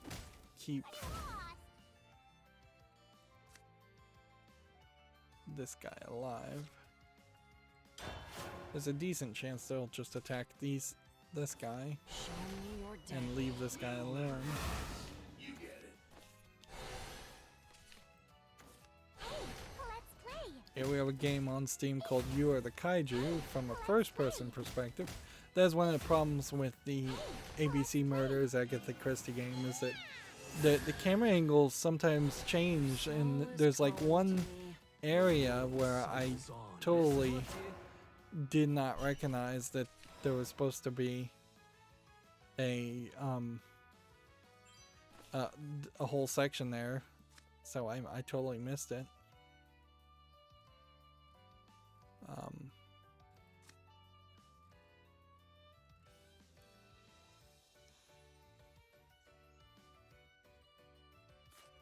Behold the fists of immortal supremacy. It won't be long now. So involve this. Fists of eternal rage. Sunder all be sundering fists. You see, Strike is different than Clash.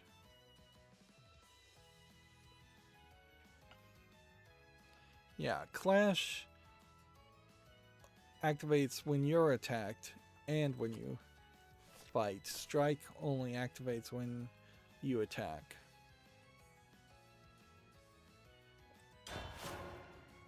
Yeah, this You Are the Kaiju game only would slightly make sense if it was a VR game. And it is, and it's free to play, so I guess you're getting what you pay for. But I don't think I would want low polygon images where you're wandering around destroying things. I want more hyper realistic images if you're going to wander around destroying things. Okay.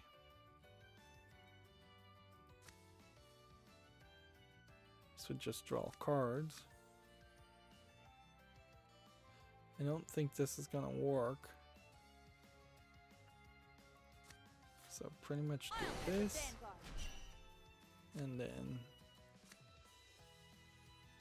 do this. Hey, this wasteland's a fixer-upper. This is pure Do that. craftsmanship.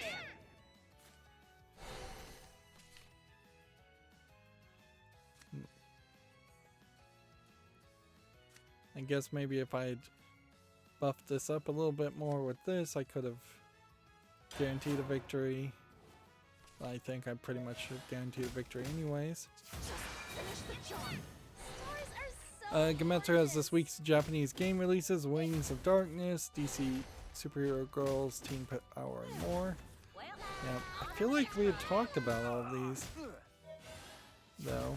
It's basically 2 physical and digital new games, and then a ton of digital only games, which, yeah, that definitely goes to show where this is going. I can't sing another note. Let's see, now we can just buff that guy, Man of melons and potion fruit. and then buff that guy, Fresh man of melons and potion fruit. and then draw, and then we're gonna win. Cycles on. One of those rare, the field gets cleared at the end. I only did what I had to. Did we do enough? Do we have 3 victories? Or do we need 5 victories? Let's go back and check. We do see that we are very, very close now to the last couple of awards. That we may not get it all done today, but probably, almost certainly by the end of this week. And we need 2 more victories with Dragoncraft, so we'll stick with that. And then we need 3 with Runecraft or Bloodcraft, and we'll have to double check after that point, because I'll almost certainly forget about that. I'm just wanting to take it easy and get to the victories. So this is where Destructoid is going to get a little weird. Strangeland This review one's in for 3 my minutes family. from our sister site, The Escapist. Which, yeah. I don't know how I feel about the new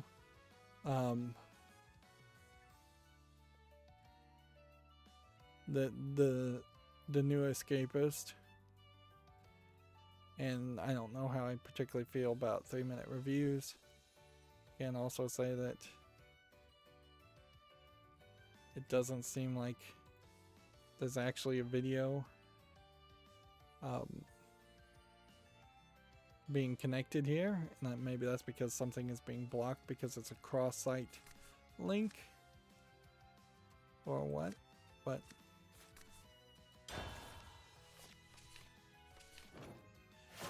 yeah, this might very well be a great example of a way of forcing me to not read reviews from Destructoid if Destructoid really doesn't write reviews and just pushes everybody off to sister sites. You would think there would be more of that in video game journalism more than just regular journalism. Instead of having somebody rewrite an article and say the exact same thing, you just link. That was the whole idea of the internet, is to have less redundancy in some parts and more redundancy in other parts. But yeah, it is kind of fairly pointless to have 5 different newspapers writing the exact same article. If there's really no benefit to that. Fresh manna melons and ocean fruit. Let's see.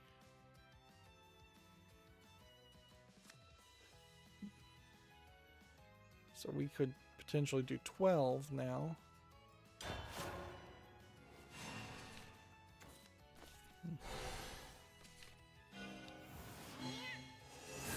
Here we have a Destructoid article. The Unreal Engine 5 demos robot dabs if you input the Konami code. This apparently is a real thing and not just a joke. Okay.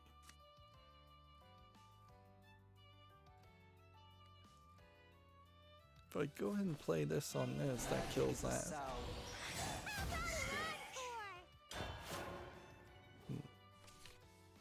Is that really video game news though? I suppose is the question. Like, Can you feel the excitement in your bones? I suppose it is also worth mentioning that I changed it from light mode to dark mode. Good time, wouldn't you And agree? maybe I should change Destructoid back to light mode. Because here is a article, E3 can never die, not really, which is just an opinion piece.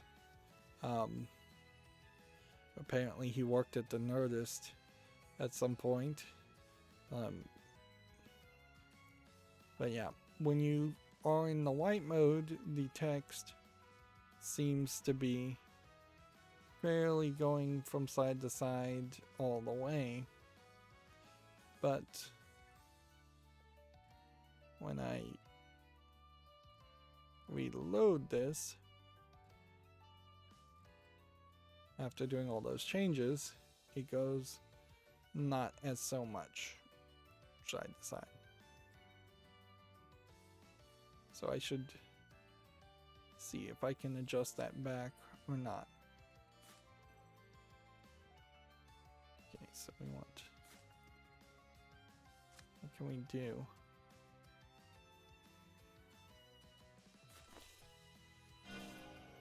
The uncharted desert awaits.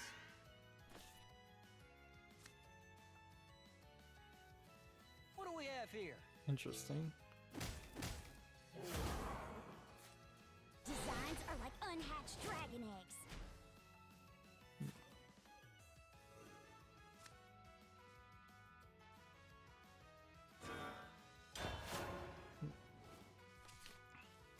Stars are so gorgeous.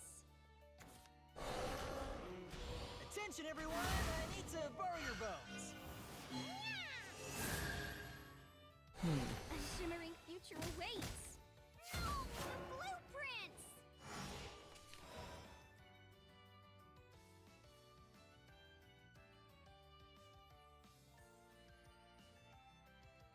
So let's see. Well, this is what it would look like in light mode. So once all the ads had been taken out and had been readjusted, which I don't really see a reason to have black borders on the side there. That seems kind of unnecessary.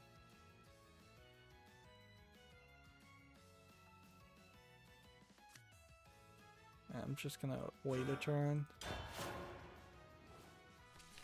So yeah, dark mode is the way to go, it seems.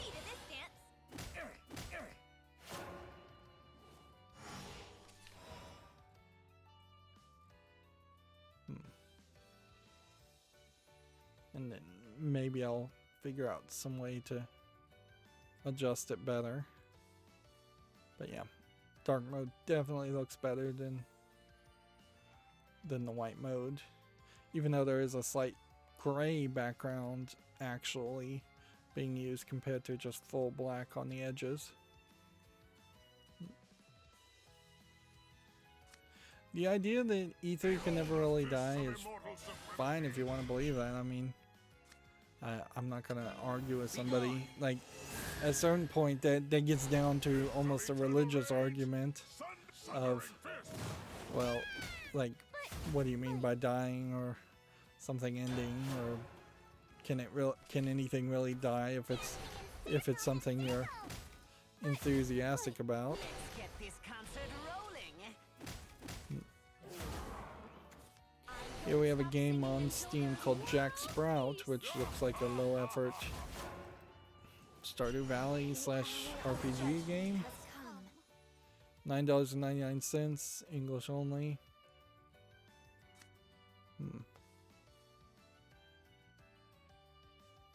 8 damage to all other followers, or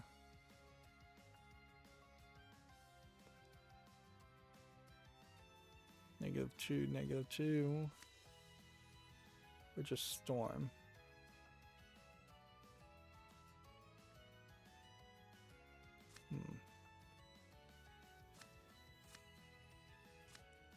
I think you do this, Raging flames have got and your then back. you do this, and then you do this, and then you evolve for fun, It won't be long now. Where's the heat? and then you That smack twig won't do for a victory. thing.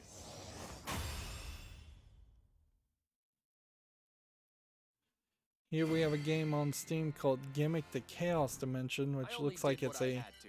incredibly low frame rate Pac-Man clone, which, yeah, seems to have kind of like a furry mascot character. Although I don't know if you really even want to call it a furry mascot character, maybe you just call it an anthropomorphic mouse mascot. It's $4.99, English only. It doesn't look like there's actually any kind of game here. If you told me it was a really old game, I'd believe you. That doesn't inherently mean, though, that it's a game worth playing nowadays. Let's see. Gematsu has this article. 2 Points Campus reveal has been leaked by the This Microsoft one's for story. my family. Microsoft Store. So the creators of 2 Points Hospital, which is a spiritual remake of Theme Hospital, I believe was the name of it, is now making a silly campus simulator game. In a lot of ways, moving it to campuses and schools makes more sense than leaving it with a hospital, because a lot of people just don't like hospital situations, even if they're silly. So, yeah. Particularly in the middle of the pandemic, I wouldn't be surprised if a lot of people have developed higher aversions for hospitals than they had before. Here we have a game on Steam called Room 54, which I can say at least this horror flashlight game is not a complete dark screenshot syndrome style game. I can actually see things.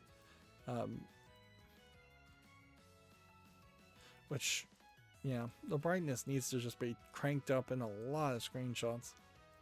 This is still probably mostly a walking horror game where you're doing very little puzzling or very little interactions. $9.59, English and Italian. But I'll give it a chance. I'll put it on the follow list. I don't really know what anybody is looking for though as far as a horror game. Like we kind of have seen reaction YouTube people who are like reaction YouTubers are pretty much dead these days. We're not seeing anybody really do that anymore. We've seen them though basically suck all the life out of that concept in horror games in general.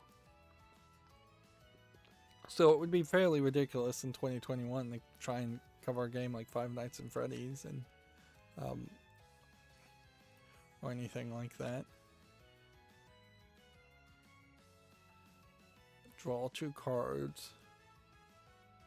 Just has at least 8 defense, which I can do. Fresh manna melon to potion fruit. So I'll do that.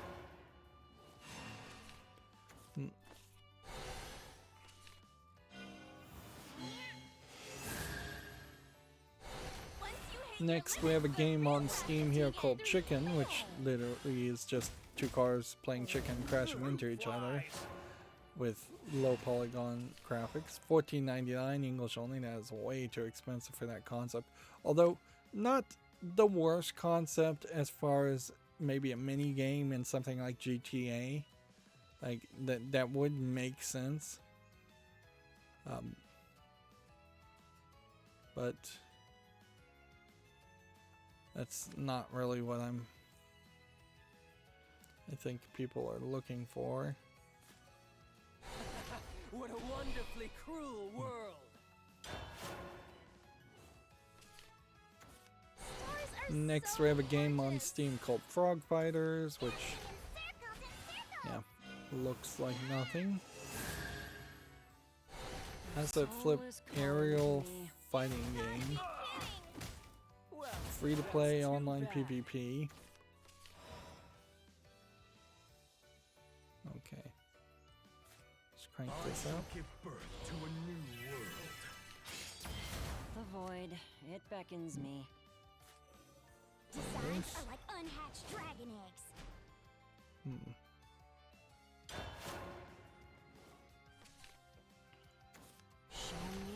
Gametsu has Demon Slayer with a Murata trailer and screenshots. So yeah, another character added.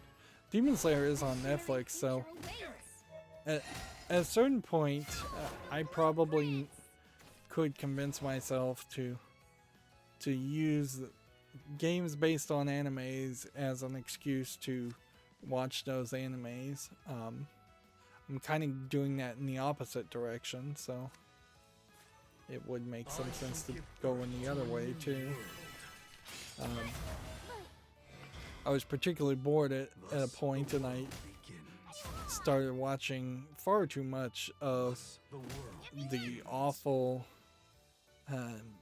anime called High Rise Invasion on Netflix that's supposed to be funded or published by Netflix in the West. It's just an awful like fan service comedy fighting anime, but they don't like animate the lips moving at all, which I've seen that in bad games, but it is shocking certainly to see that in an actual in a like video game in a animated format, and the conceit of the whole anime is that a lot of people have masks on so they don't have to animate their lips or their eyes or anything, and it's just, even at that, it's still incredibly cheap animation. It's awful. Alright, well, I suppose we can win here. So if I'm gonna waste my time watching bad anime on Netflix, I might as well instead watch Demon Slayer, which is from reportedly fairly good.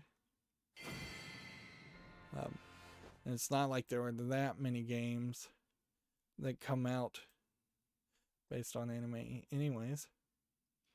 I only did what I had to.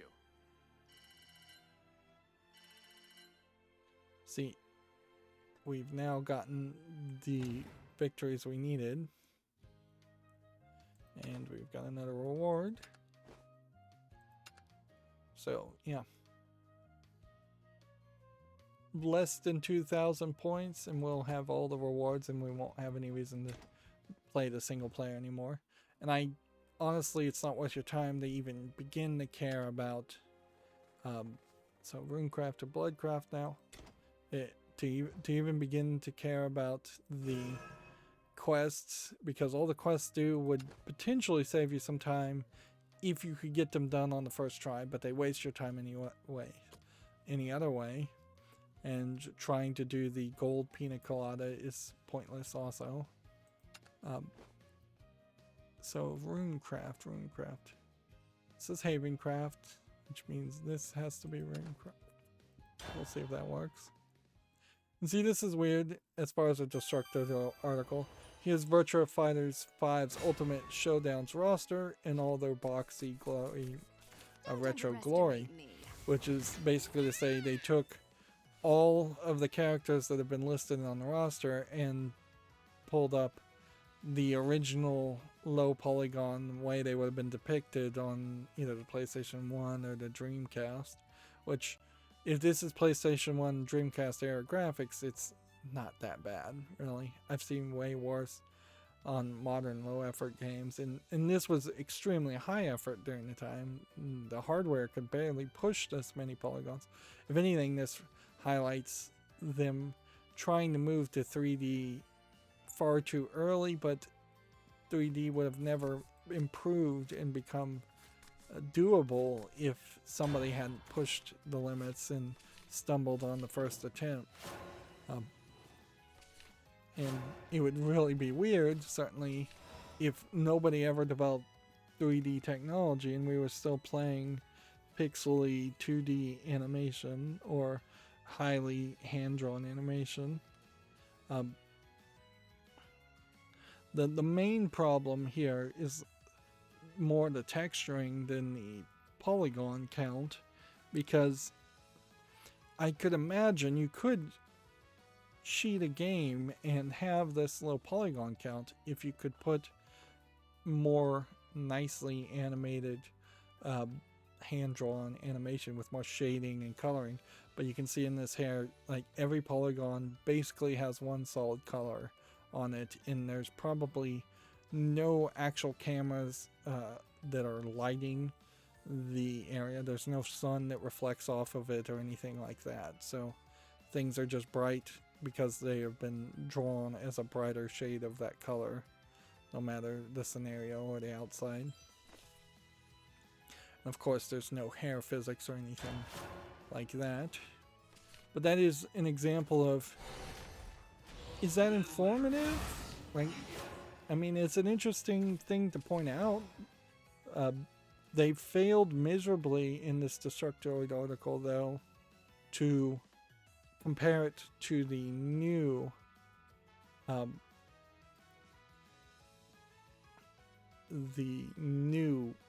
depiction of the characters, and that's where I think it falls apart. These characters might actually be available for purchase as DLC, you know, which would explain why the texture looks so much better in the background of some of these images. Yeah, this wood texture in the background and this metal framing here, that's the modern game.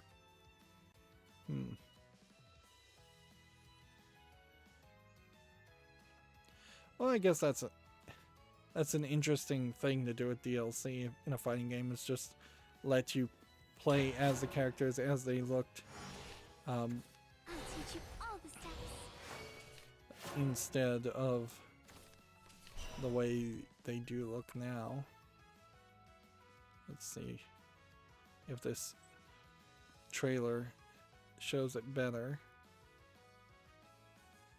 So like, here's what they look like now. Very realistic as far as the depictions. Although I'm not sure that they've really done much otherwise. It seems like they've just remade the same characters and remade the same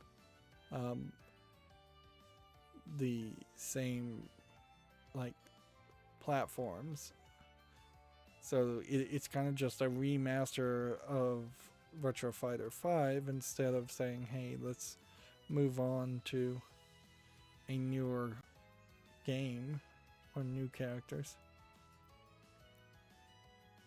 I would definitely, just off the top of my head, assume that, and see, this trailer wasn't a comparison as far as the way the new characters looked versus the old. A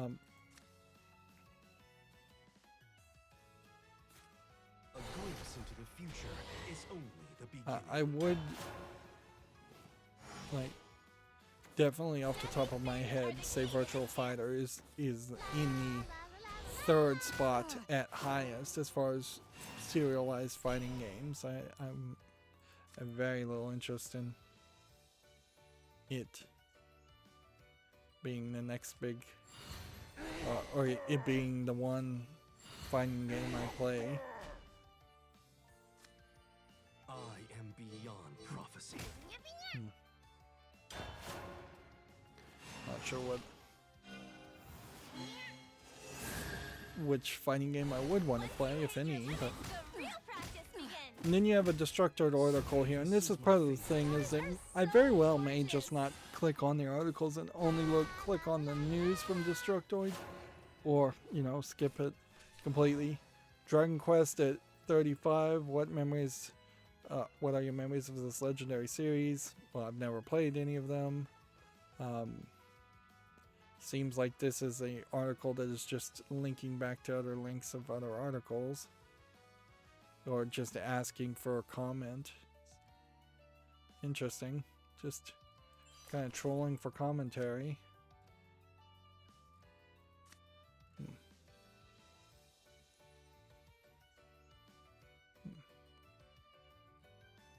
Random cost for cards. Spells. Spell boost. Corpses come in every shade imaginable.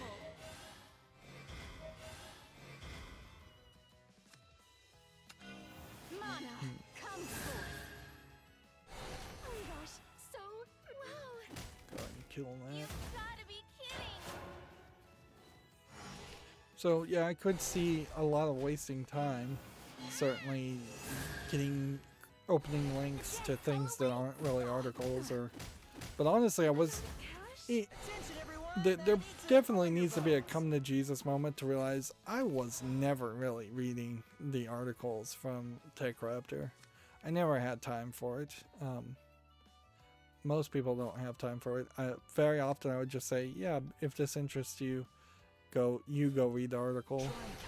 And I was simply reading headlines at most. This is how you cast. There's always tomorrow.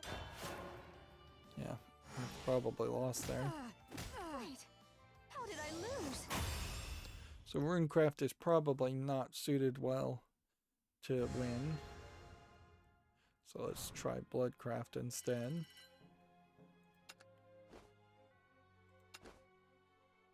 Bloodcraft, right? It was Bloodcraft, not Shadowcraft.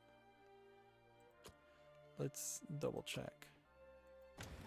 We don't want to play a whole game or two to realize we are wasting our time.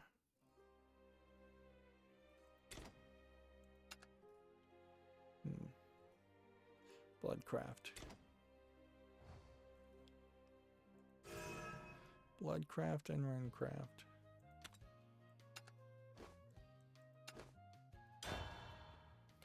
Here we have a game on Steam called Household Cleaning Service, which, yeah, at a certain point it feels like you're just doing someone's job. here. Time I to think get I'd started. prefer to play House Flipper than a more limited scope of activities where you're just cleaning houses. And there's definitely some ridiculousness here. Like, you can't just magically spray walls with water and not expect there to be potential water damage. Like, you can't just hose down a wall, unless the wall has been designed to be waterproof. And most of the time, if it's that easy to clean something, just spraying it from a distance, then other people would have done it. Normally, by the time you need a professional cleaner, things are baked in and are going to take a lot of elbow grease. This is English, Chinese, and Japanese. The Japanese do have cleaning services that exist, not to exclude or forget that there is also a cult that pretends to be a cleaning service. Well, they, I think, actually do clean too, but the main thing is that they're a cult.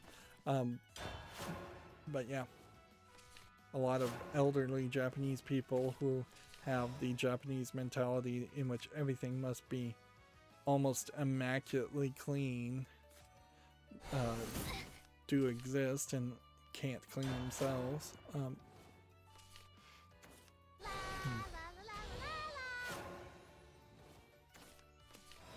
Moving on, we have a game on Steam called Comet Crusher, which looks just like a Arkanoid clone of no quality.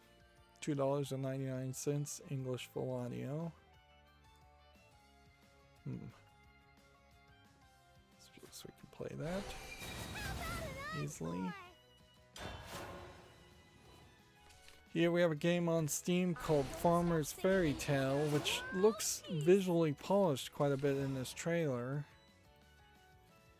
Like, it might very well just be another Stardew Valley game. We're seeing a lot of those clones still come out. But we see two currencies here, so we want to look for in-app purchasing. $23.99, third-party EULA, single player. This definitely feels like this was a mobile game first. And my fear with any kind of mobile game that's ported is that there's going to be a limited amount of content, and then you're going to hit that end. And without the timers and the premium currency mechanics added into it, you may find that the whole game is fairly short and fairly repetitive and boring. But I can put this on the fall list, I suppose. Let's see what other people have to say about it.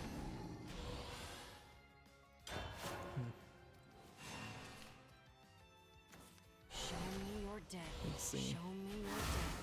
Here's another article we're still trying to experiment with as far as Destructoid. Konami's Time Pilot 84 is this week's Arcade Archive release, which I suppose is news because I think Capcom is releasing it at this time, so that they are reporting on a game that is actually being released.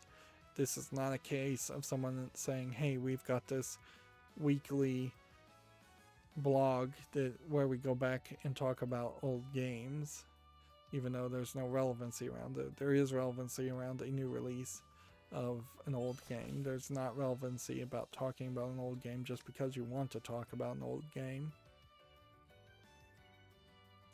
Let's see.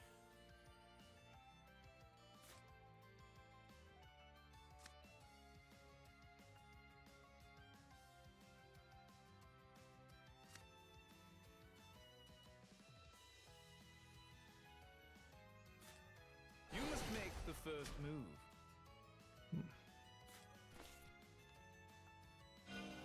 Guess we'll kill The that. void, it beckons me. I'll teach you all the steps. Here we have a game on Steam called Tower of Wowers, which looks like it's hand-drawn animation then scanned. It's just like drawn on pencil and paper and crayons. Saw through me. $1.91 is an odd price, certainly. Do I not own this game? Yeah, that is certainly one of the problems with, yeah, I do. with the Broken Sword series in particular is that Nicole and George here never really fall into a relationship that they feel like they should be in. But playing the Agatha Christie ABC Murders, it would probably be helpful if there was a Nicole type character, a female main lead. Otherwise, it just gives off this weird, almost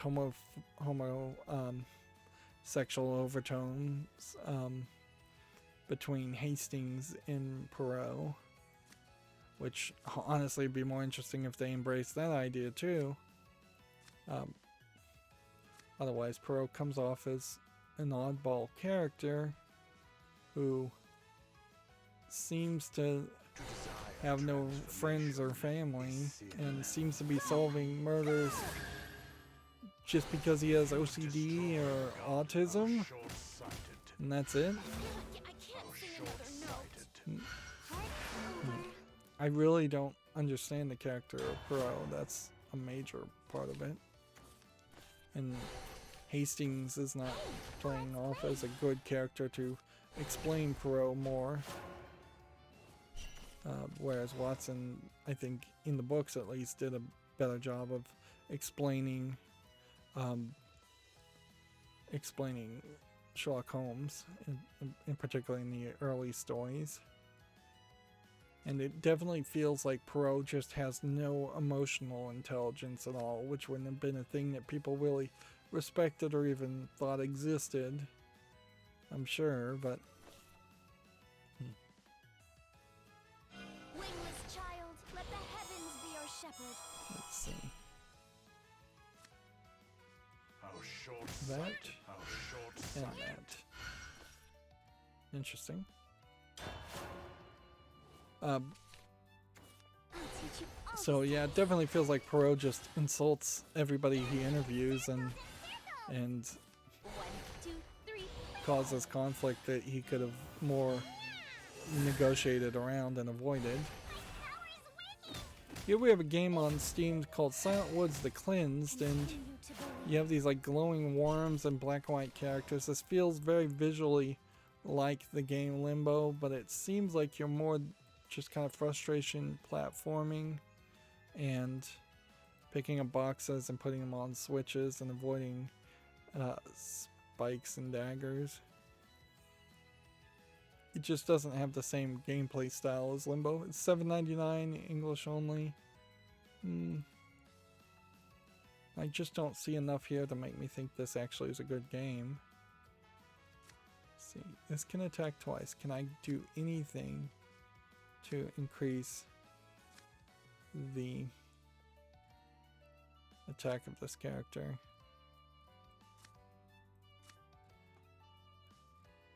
No. So then what do we want?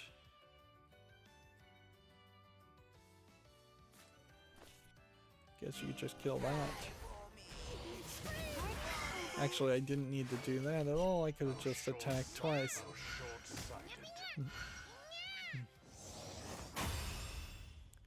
Here we have a game on Steam called Poly Classic Wild, which looks like an asset flip, low polygon, Western first-person shooter. We're still yet to see a good Western game come out. $4.24, bunch of languages, nothing impressive there.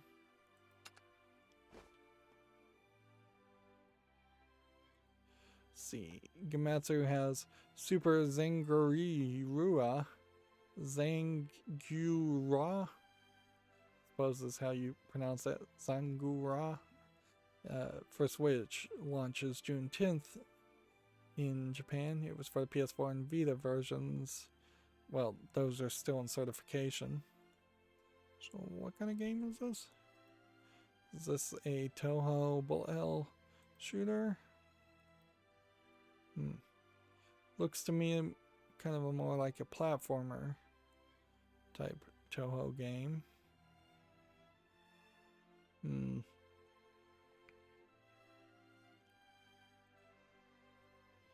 Yeah, there might be something here, but I also wouldn't be surprised if there's kind of nothing here. It feels like this is trying to be a Castlevania clone, which is a high bar certainly to set to try and make a Castlevania clone.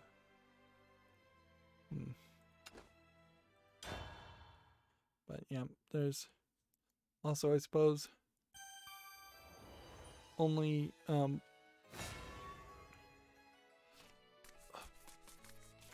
somebody needs to try that, certainly.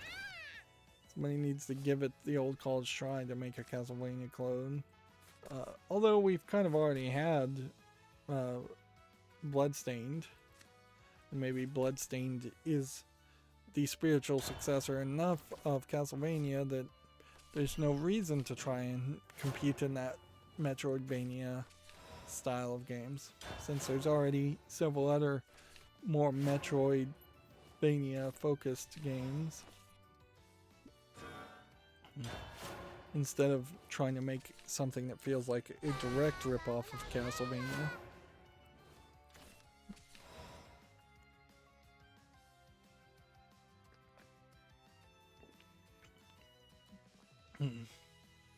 At some point, I think somebody is going to have to just get back to basics, though, and say, we want to make a game where we're fighting Dracula.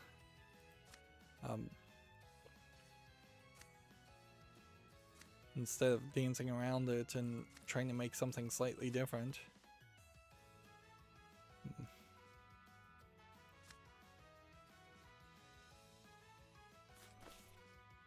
Just go ahead and play that, I guess. Here's another Destructoid article. I'm gonna have to be real careful on that one. Where, again, this might be an article that I probably shouldn't bother clicking on. Like, somebody giving an opinion blog as to why did they wait so long to play Undertale is fairly useless to me. It's particularly useless to me personally since I haven't played Undertale, and I've also been waiting fairly long to get at that point.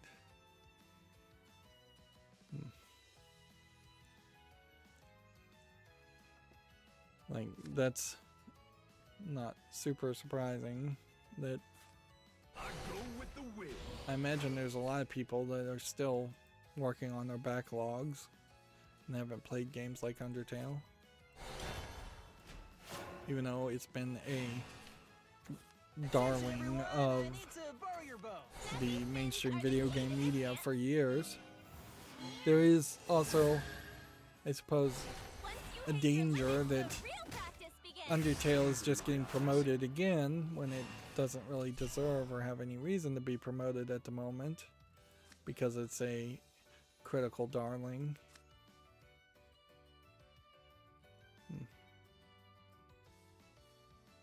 Let's see.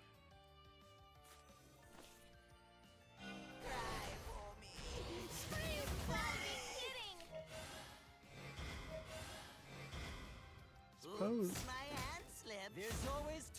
I might be able to just win the old-fashioned way here at this rate. Here we have a game called La Forêt de Pago Salvador de Galais, which feels like it's a Portuguese RPG game by that name. It's tagged as a visual novel and educational, so maybe you don't actually play it. Seems like it's just all over the board. Early access, $24.99, French only, not Portuguese. Yeah, I don't know why I thought that was Portuguese. That's clearly French. Yeah, might be getting a little sleepy even though I just woke up.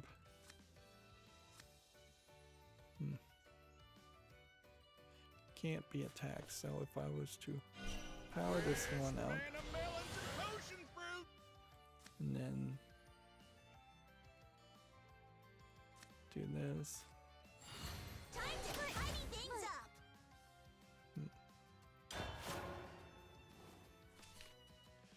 Here we have a game on Steam called the Gaia Project, which is already mixed. Yep. Doesn't look like anything interesting. It's an adaptation of a board game I've never heard of. we could look at it. 1874 is fairly expensive for a board game adaptation, but that seems to be in line. It's not made by Asmodee, which makes most of the board game adaptations. It still feels like when I'm scrolling, I've given up on bothering with adjusting the mouse wheel scroll, but it still feels like when I'm scrolling down, it is fairly herky-jerky, where I'd like that to be smoother. Let's see, AI is good, graphics fit the concept, but that's all. In-game UI is user-unfriendly a lot, seriously. Gameplay is buggy, menu UI is buggy, bidding system is unusual, translation is awkward, documentation doesn't exist. Actually, the working is ongoing, so it seems like it's a very poorly developed product.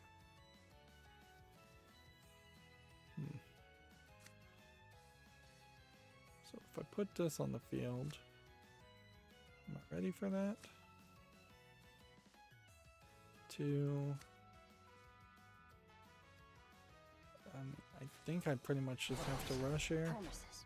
Allow me to take my cut. Do I that. can't sing another note. So yeah, I guess I won't bother to put that game on the fall list because Show me your dead. it doesn't look interesting to me. Here we have a game called Namnoko, So gorgeous. which looks like it's a puzzle box pushing game. Looks fairly polished for what it could be, but it could also be basically nothing. $5.99 English only. I'll put it on the fall list, see if people play it. A lot of these games people don't ever bother to play, thus I never get any more information. Right, well, get that. But Get that, The void. It beckons me. and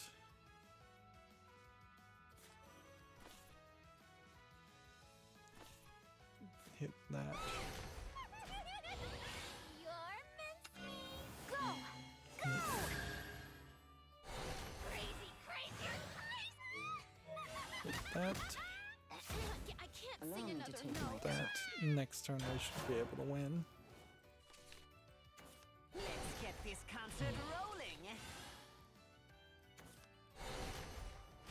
1, 2, 3, play!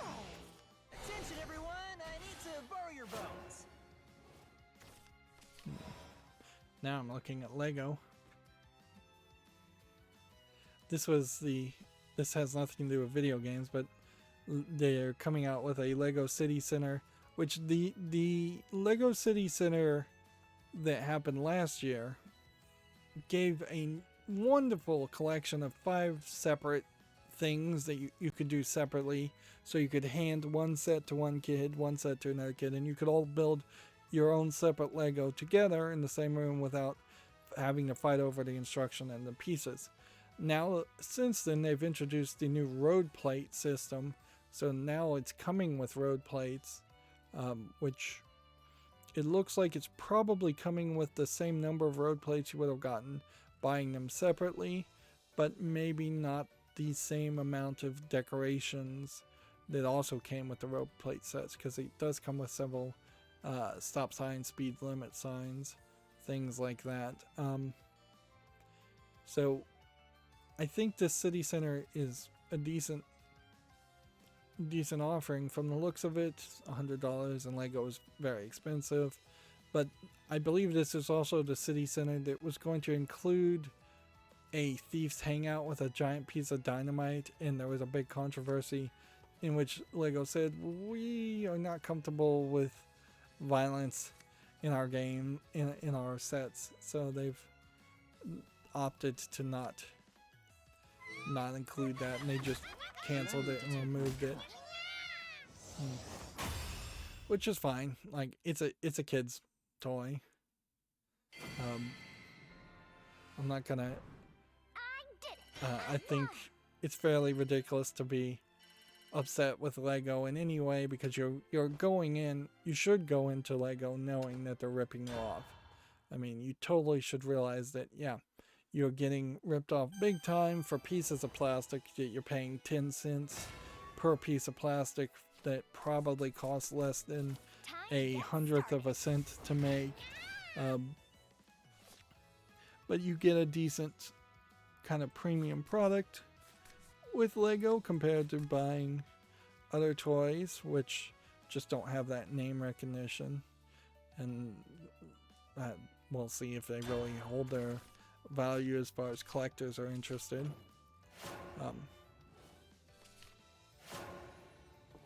You can probably get bigger and better plastic toys than Lego in many, many scenarios for cheaper. But if a kid's obsessed with Lego or an adult is obsessed with Lego, which I'm somewhat obsessed with, none will suffice or replace Lego.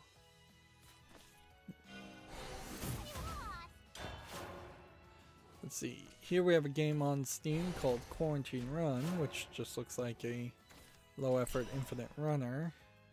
It's $4.49, English only.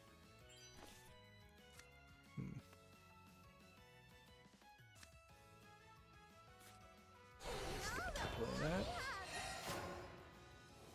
that. Oddly, we can see the beginning of the end, and we're only 2.5 hours in. So we may do a follow list cleanup a little bit today.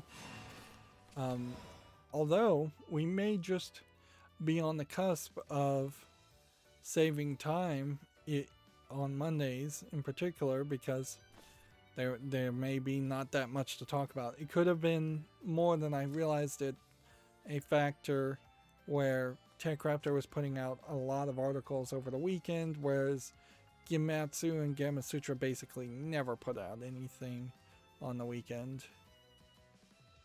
The void, it beckons me. And so that could be a whole different way of doing things. Here we have a game on Steam called Rift Drifter, which looks like a Metroidvania hack and slash game. It looks fairly nicely polished. It looks like in a real game. $5.39, English, allegedly for audio. And that goes on the follow list. Let's see here. And we don't want to play this on this turn. We want to get something that could attack twice, theoretically.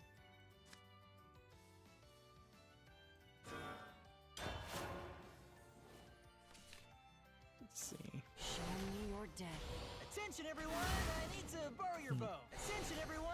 I Like, need to Gematsu borrow has your the Wicked King and the Noble Heroes, details Nathan Quest, Nathan and Quest, which are a couple new characters that are probably not playable characters. Feel like the Wicked King and the Noble Hero might be almost like a spiritual successor to the Blind Prince. Like, or maybe they changed the direction and that is that game. Pool of 12 damage or 4 damage now.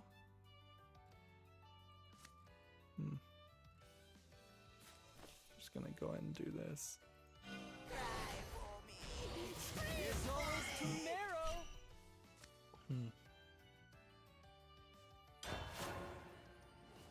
Let's see. Gematsu has Antler Riser 1 and 2 1 million units celebration costumes DLC are now available, so you can get the White Lily of Summer and the High Summer Formal outfit for the Antler Riser 1 and 2 games. Which, yeah, maybe at some point I'll get back to that. So we play this. I should have played this first. So we'll do that.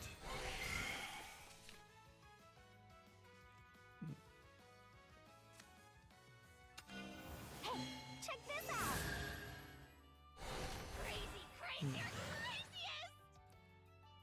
Okay.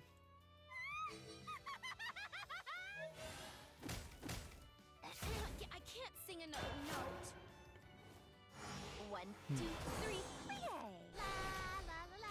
Here we have a game on Steam called Tomb of the Pharaohs, which looks like a top-down dungeon crawler with way too much heads-up display going on. Early access 1274. Might be in a very weird position, considering we might not be able to do anything with the lack of. Well, There is no escape from the apocalypse to Evolve. come. Okay, this one's all me. The gods will know. They're giving out on me. okay. You Hit disappoint that. me. Party's over. Hit that. And I pretty much can win. Here we have a game on Steam called Sweet Dreams, which is just a match 3 Candy Crush clone. $4.19, English and Russian. Let's see. I can just, Wingless child, Play let that. the heavens be your shepherd. and then that does You 14 disappoint damage. me. So have we done all the daily quests now, or do we need... Yep. We're straight up done with daily quests. Although there's kind of no reason to not just keep on playing. Like, we have a incredibly small amount of things we need to do. 2 games at most should get us enough to get to Seer's Globe, and then we are just done with the single player. And in a funny way, that if we're done with daily quests and if we're done with news, I then probably should just set a hard exit at 3 hours, and we'll just end the stream as soon as the clock hits 3 hours or thereabout. Here we have a game on Steam called Feet, which looks like nothing. Looks like a joke game for 99 Time to cents. get started. Let's see. Gamatsu has A Tale of Paper Complete Edition is coming to the PlayStation 5. New downloadable content announced. Never heard of A Tale of Paper, though. What's it been on? Looks like a platforming game, like Little Nightmares.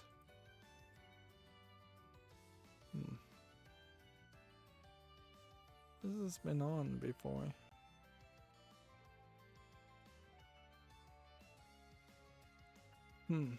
Apparently it is on PC. It first launched, let's see if it is on Steam or not. Yeah, it's still not out on Steam. It's supposed to be early 2021, and I think at this point early 2021 has been passed. It'd be hard to argue that it's still early 2021.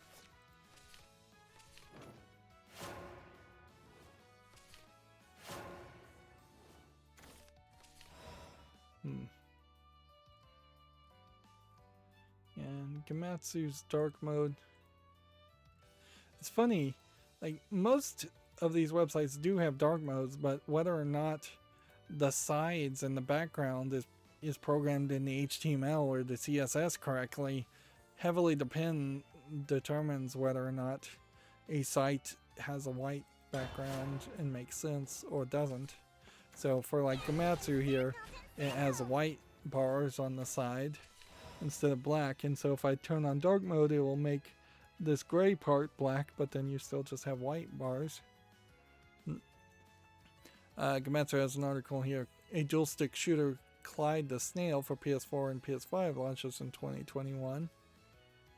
Gamatsu is more and more going to be the source, it seems, for long-running announcements, whereas we're not seeing so much of that from Destructoid so far, at least. It may be a month-long process, certainly, before I really get a feel if Destructoid works or not, and certainly I am open to the idea of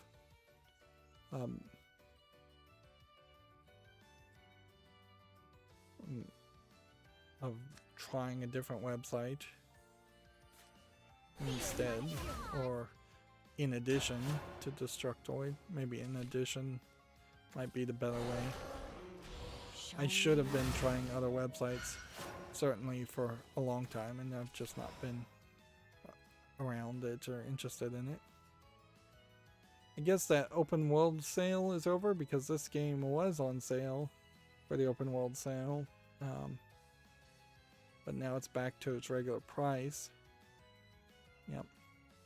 I feel like we are going to probably have a Steam summer sale just pop up and surprise me, although there's really no reason to be surprised if a Steam summer sale happened. Yeah, we have a game on Steam called Setup Developer Tool, which looks like this is not really a game. Looks like it's a text-based game, if at most. $19.99, bunch of languages. That's clearly not making it to the fall list.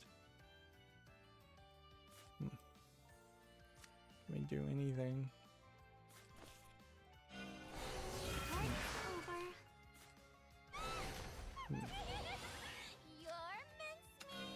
Let's go ahead and attack with this one.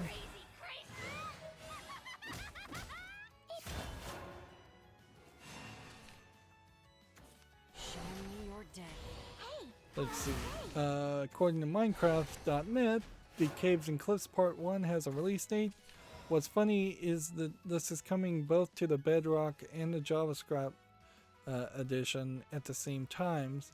So it seems like they've reached the point of parity where they are no longer going to let the JavaScript edition, the Java edition, not JavaScript, they're no longer going to let that be the leader as far as new features.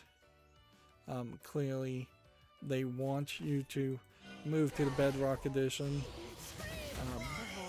and at a certain point it might really be worth it to consider to move to the Bedrock edition if you're not using mods and there's no real difference there. And they might even at some point prove that the Bedrock edition runs better than the Java edition. Of course, you run into the risk of paying for mods in the Bedrock edition.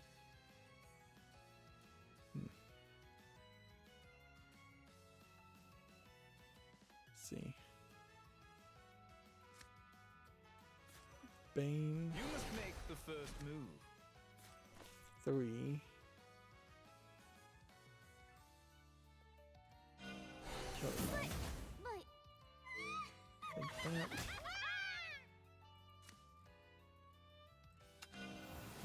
Check this out. Where should I drop this oops, my Just hand hit there. slipped. Here we have a game on Steam called Two Strikes, which looks like a fighting game based on a like very sharp black and white Japanese animation style. I need to borrow your bones.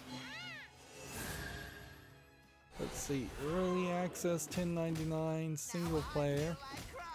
I'll put this on the fall list. I wouldn't be surprised if this actually doesn't play particularly well.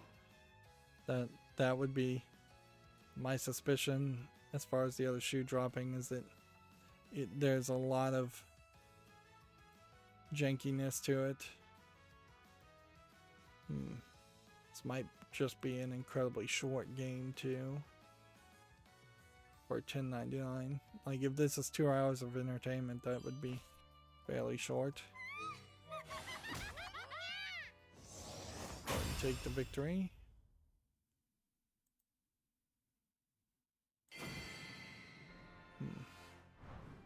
I did See how many points we get. Yeah, we might have to play a few more games than I was thinking. Here we have a game on Steam called Reward, which looks like it's an asset flip lady with a glowing effect around her. They're calling it a corridor walking simulator and Time to nothing get else. started. It's free. English and Japanese. Seems like there's some alcohol drinking at some point. Seems like you run into another asset flip lady. But yeah. There seems to be basically nothing here as far as the game is concerned. See, that's just a great example of a type of game that really is a tech demo and not a game. And I would not bat an eye if Valve said, hey, we just don't want these kinds of tech demos, these kinds of games, if you have to call them games, on our storefront. Gemetsu has an article. A first-person psychological horror game called Ludo has been announced for the PC and PlayStation. It feels very much like PT. I don't know how many times, well, at least on that screenshot, it felt like PD. I don't know how many times though we're going to go in circles in the hopes that PT might actually be a thing, or something might actually be close to what PT felt like.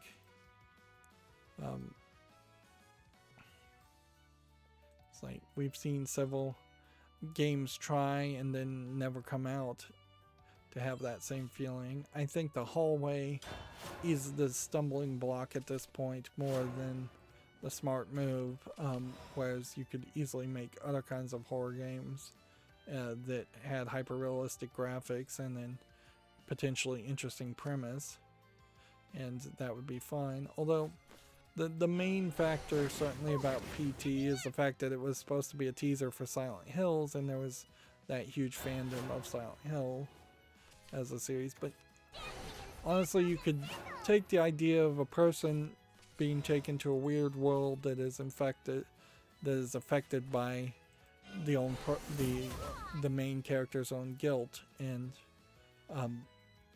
still make that work. Control could have gone that route. Alan Wake could have gone that route. Any new game could go that route. Like, there's no patent, I'm sure, around the concept of a Silent Hill type community. Let's see.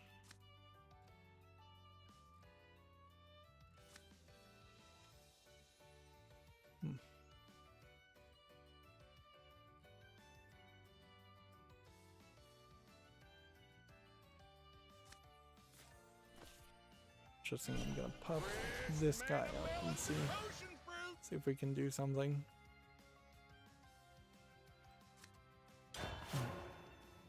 Here we have a game on Steam called The Black Hole, which they're saying it's a TPS, tactical person shooter, I guess is what that would stand for. A shimmering future awaits. And saying it's a puzzle game. It looks a little rough, this game.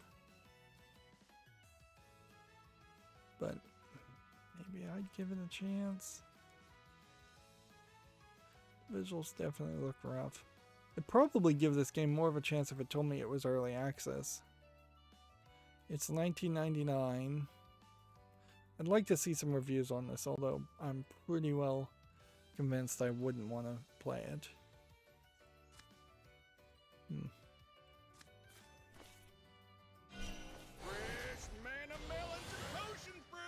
Okay.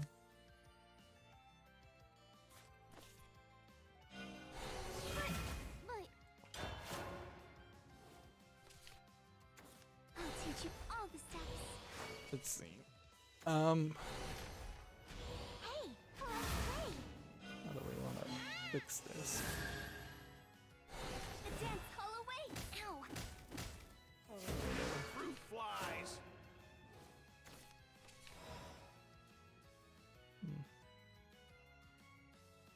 Get rid of that. Alright. Libretro has its core updates, progress reports. They did have to put up a new update for the PS Vita in particular because there were some mistakes. Clearly, not a lot of people are testing Libretto RetroArch on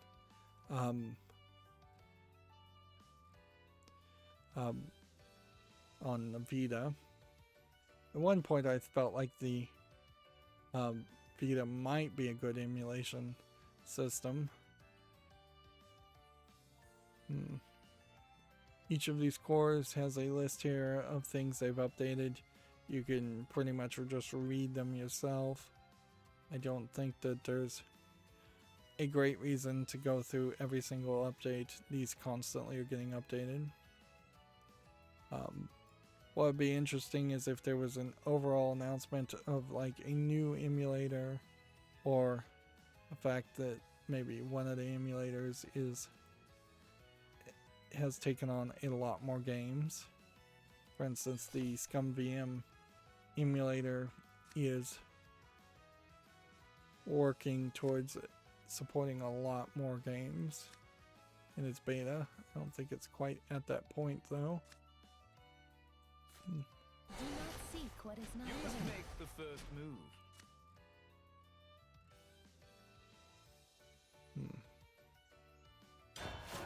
Should have played that. Hey, let's play. Hey, let's play. Here we have a game called NKO dice, which those are interesting shapes on the dice. It's got Japanese dice. They look very pretty. So, you saw through me. But I don't think there's really a game here. I'm not sure you even actually like roll the dice. $5.99 English only. That's really, really expensive too for what this is. Again, this is a tech demo as far as highlighting that somebody can animate some really nice looking dice and put them in a really nice scene. It's not a full experience or full game by any means.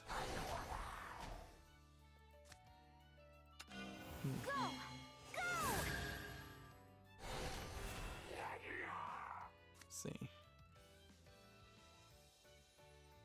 Is Shadowverse activated? No.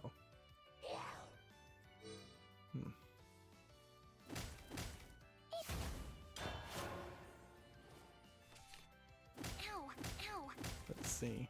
This next game is tagged sexual content, so let me make sure it's YouTube family friendly. Show me your death. Attention, everyone! I need to borrow your bones. There's a decent amount of cleavage, and that's about it. Here we have a game called Fallen Girl, Black Rose, and Fire Desire.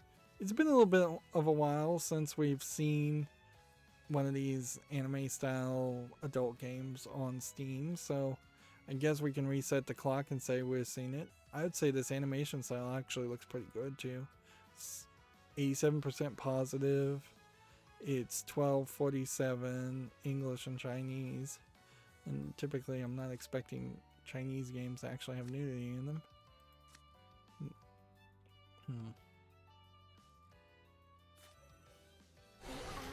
Let's go ahead and hit this. And hit this. And we'll see what happens. I can't sing another note. That's what happens. So I guess I'll put this game on the fall list. Show me your death. Seems to be one of the games where it's focusing on one, maybe two characters, and that's it. The Lady of a Noble was taken prisoner by the Countess, so it looks like it's a girl-on-girl Yuri type story. 3 damage. Or store and kill. This is gonna do 8 damage regardless. So it's probably best to just do this.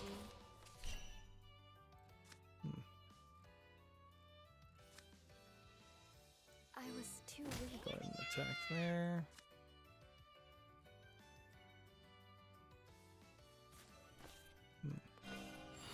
Bow down So just trying to draw more cards. Yep. Stars are So I guess the counter can be reset as far as Valve potentially going in a particular direction with censorship. Although at this point, I think that fear is pretty much gone. Like, we saw them moving slightly in that direction for a brief second in kind of a growing phase, and then they've pretty much gotten completely away from that, with the exception of things like Super Seducer, which is live action stuff, and that's a different situation, I think, in their mind. Here we have a game on Steam called Bite Size Puzzle, which looks like it's a single screen puzzle game where you just are checking different drawers for a spoon. time to get started. It's free, it's English only. I don't know why you would bother to make a game like this. As your first game, I suppose it might establish you as a decent point-and-click adventure developer, and that's about it. Like, I don't see how it really helps you in any other way. Let's see. Next, we have a game on Steam called Psychic Guardian Super Splendor, which looks like it's probably an RPG Maker game or a text-based game. Trying to make itself look like a fighting game. Yeah. There's considerably less action in this game than what it's making it feel like. $15.99, Japanese full audio, English and Chinese interface audio. Yeah, that's not impressive.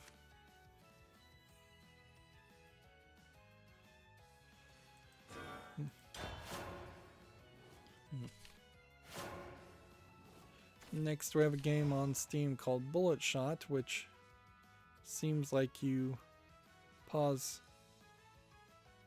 time and then redirect the bullets, which that might be an interesting concept as a gameplay mechanic. I don't think there's enough visual polish here on this game for this to make sense. It seems like you're going to be given the same asset flipped environments with the same different things to interact with or the same layouts. So it's going to get boring fairly fast. Like, even the idea of deflecting a bullet to just a different direction with psychic powers or whatever, you'd have to speed up that process, certainly. This is English, allegedly full audio for $12.99. I think I'll say no to that. Yeah, you would definitely need to find a way of very quickly pressing a QuickTime event button that would deflect the bullet. Would be my guess. Like, or very quickly being able to pause time and then having like a secondary timer in which you can redirect the bullets. It would almost certainly just boil down to a QuickTime event in most scenarios. Gamatsu has Empire of Angels 4 launching June 23rd for the PS4 and Xbox One, and June 24th on the Switch. This looks like it's probably a dungeon crawler RPG. Let's see. Looks like it might be more adult in nature than I first thought. Yep. Got a bunch of anime girls in a standard RPG fantasy world. I think maybe the screenshots would be more helpful than... Is there a way to get these screenshots to line up perfectly? Nope, that smooth scrolling still needs some work.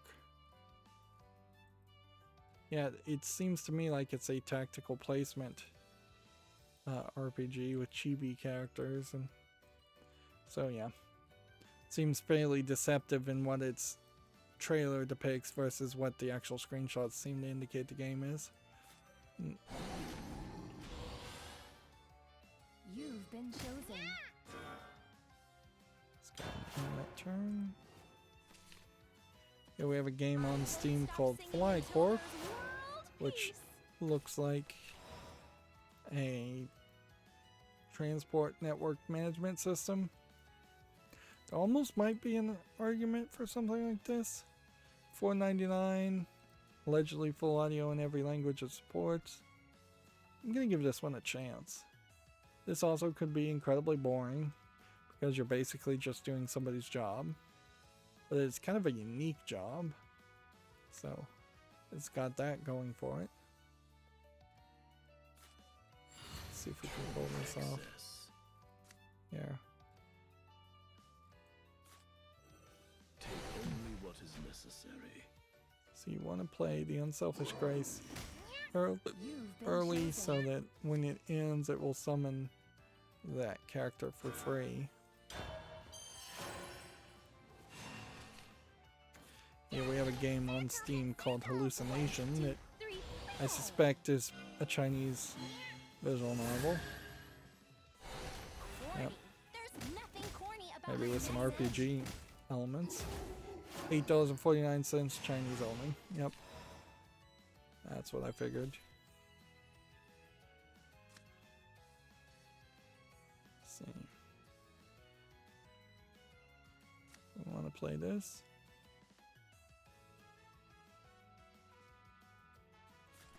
I think we do. We grow weary of I strife. shall give birth to a new world. Interesting. Thus the world begins. I lost.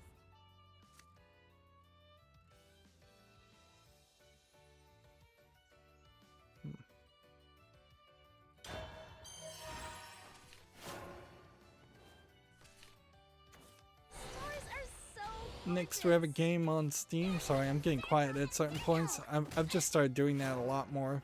We have a game called The Blind of the New World. It looks like a visual novel. It seems to be tag text based. Although arguably I would say this isn't really text based as much as some of the other text based games we've seen. $5.99, English and Korean. I'm not really seeing anything here that's particularly interesting. So I think I would skip that one.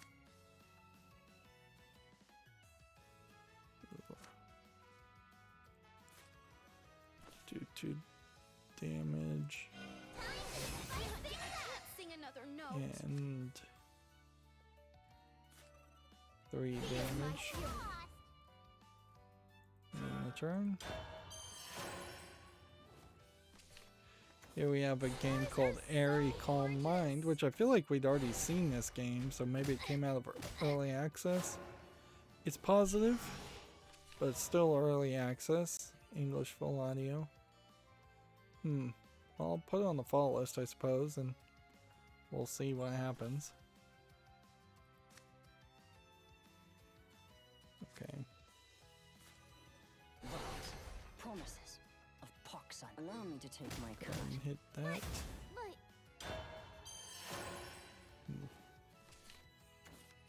Here we have a game called Albacete Warrior, This concert rolling. which clearly is a joke troll game. Tap your feet to the beat. my feet are giving out on me. Here you got Trump, It was all for sport. which you're definitely late to the party, including Trump in a game in a positive or negative light at this point. English and Spanish. There will definitely be people in other countries that think Trump is still president for decades and decades, in the same way that there are people who for decades thought that, well, there's people even now I imagine that think that Fidel Castro is still in charge of Cuba, and I imagine there's several other instances I could mention if I was better, smarter person. Yeah. Yep. I shall give birth to a new world. But See. but evolve? Nope, I guess we don't. Not yet, if we don't have to. Show me your death. I'll teach you all the steps. Next game is tagged sexual content and nudity again. Frankly, it looks like a Nutaku game. Which Nutaku buys most of their games that they publish anyway, so it easily could have been one. Here we have a game on Steam called Love and War Warlord by Chance, tagged NCF, not safe for work. Seems like it is mostly a army versus army kind of RPG game, probably with some gacha elements, and then probably with less than a satisfactory number of adult scenes. Vengeance is not activated. Can we do what we need to do here?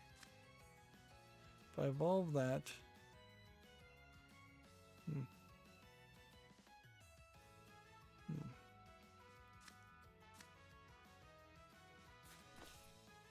Let's go ahead and I guess kill that. Over.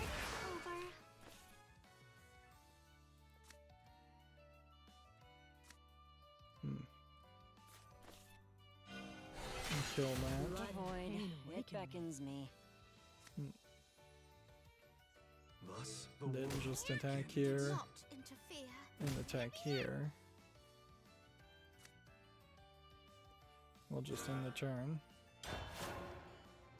Let's see. Love and War Warlord by Chance is $2.06. Single player only. Japanese full audio.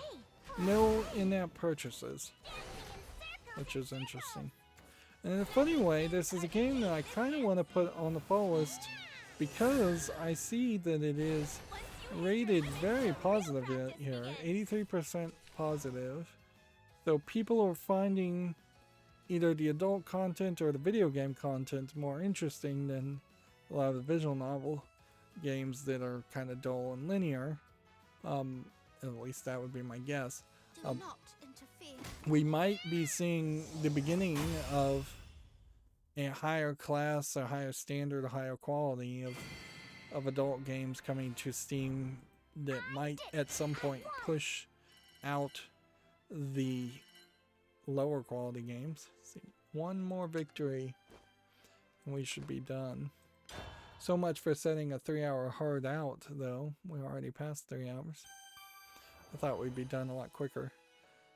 Here we have a game called The Altered Lands, which is Time to get tagged as a Souls-like game. It kind of looks like a Souls-like game. Really is going to come down to how much game is behind this. Seems like you're playing as some kind of elf type creature. $14.39 English full audio, 5 achievements, which ENC 1515. Thought I was gonna spell penis and that there would be a P and then EN and then 15. Interesting. So I guess it's not probably a joke on that point, but yeah. Put this on the fall list and see if it can turn into a full game or if it is more of a concept or tech demo or vertical slice.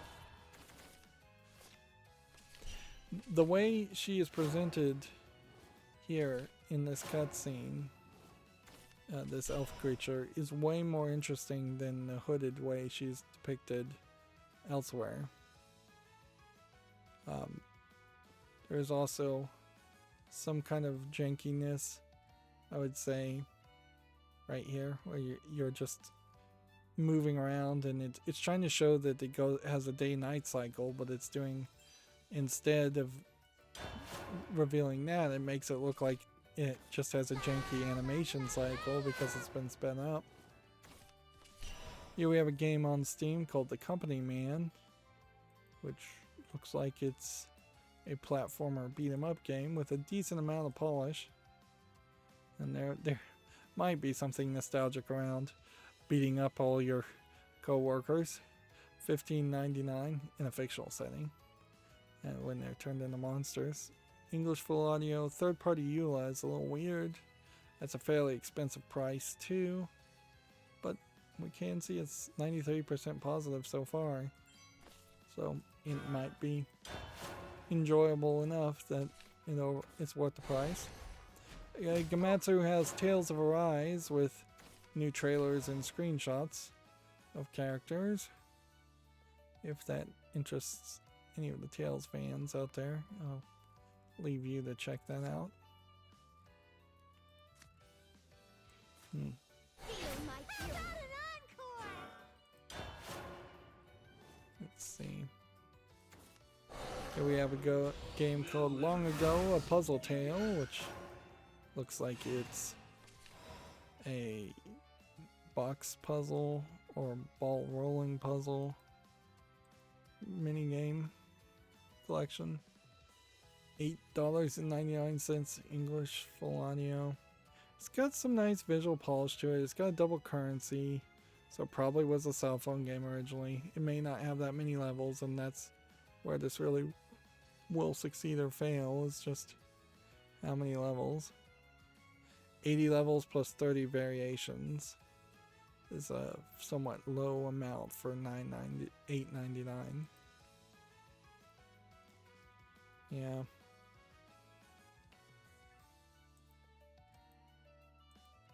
I think I have to pass on that. I don't think there's a way to get around that low cost. So we want to buff this guy up. And then we also want to play that.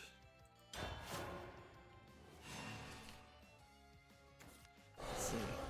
Next we have a game called Rubber Bandits Summer Prologue, which looks like it's a player versus player game.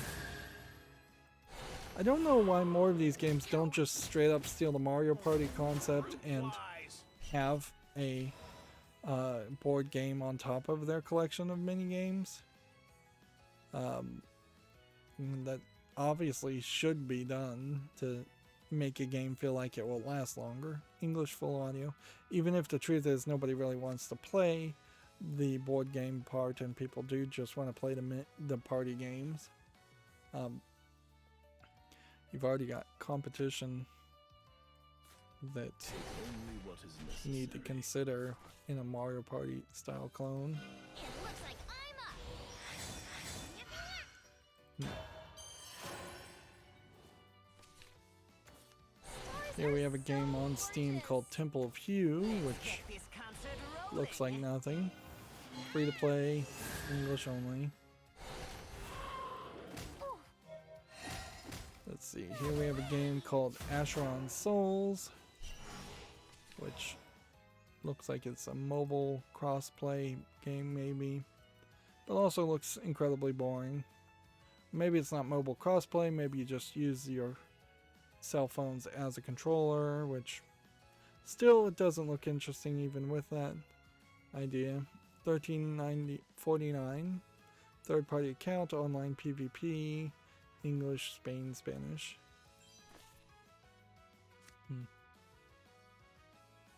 Discard 2 cards.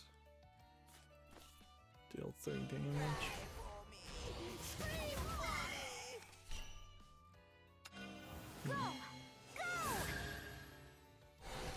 Should I drop this lightning Let's see. bolt? Oops, my hand slipped. Let me hear your bravos.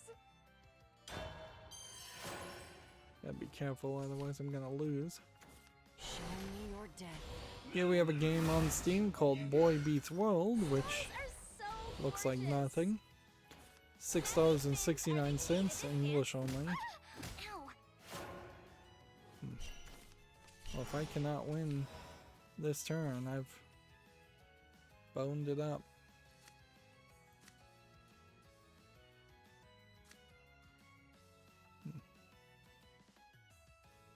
More damage to everything. Yep. Now I feel like should have attacked that first. But now I'll fix that.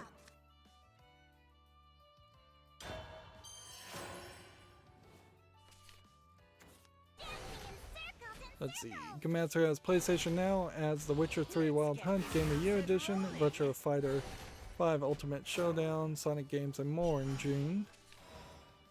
Which, yeah, if you have a PlayStation, PlayStation Now probably is the way to go. Let's see. Okay. We have to go this route.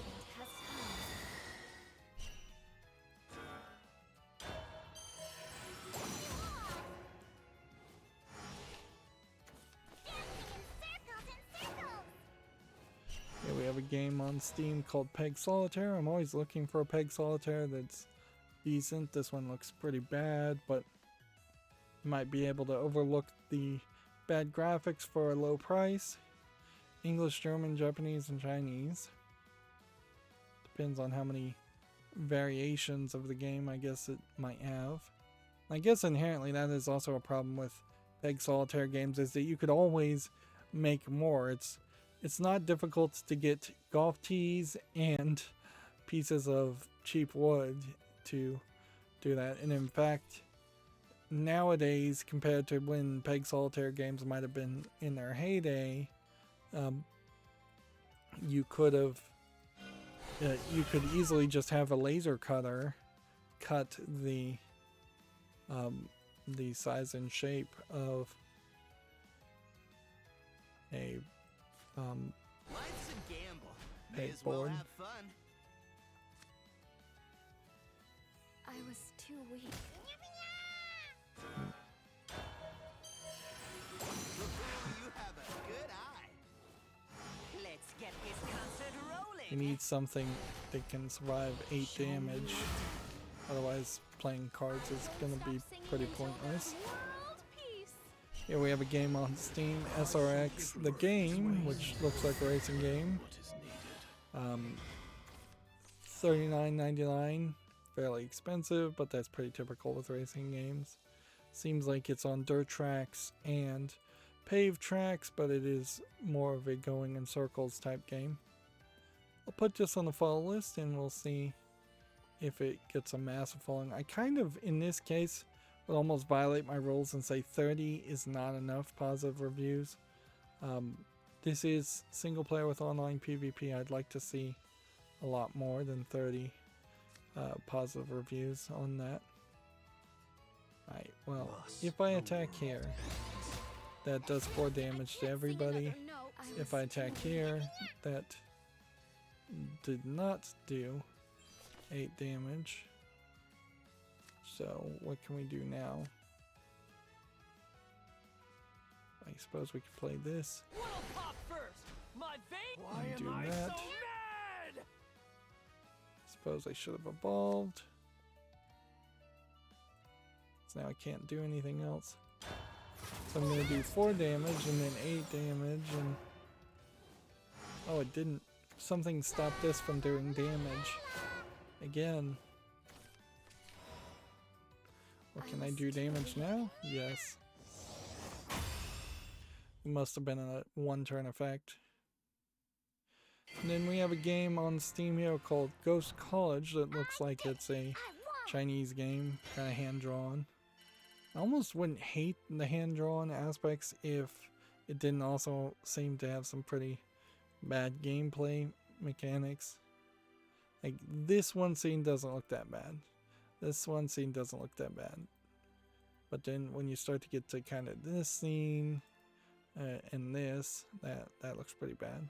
English is not supported. It's free to play, Chinese only.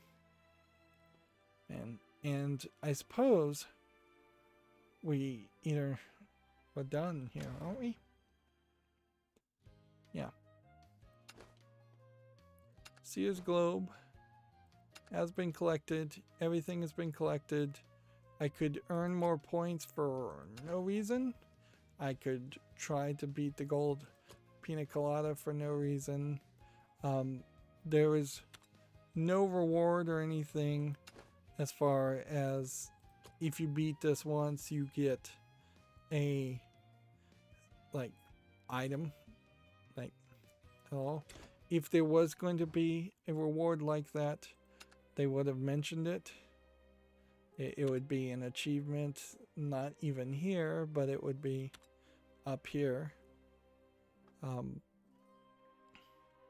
so theoretically I could just be playing ranked gameplay, and so we'll jump into one rotation ranked game while I see if I can possibly get Twitter to work and see if there's any new news, and then we'll be done for today. And I guess once again we're not finding any time to do a follow list cleanup. One of the problems certainly that will present itself with the Structoid is that if they just are constantly tweeting out new things, they're going to push down a lot of the other tweets that come out, and that's not particularly fair.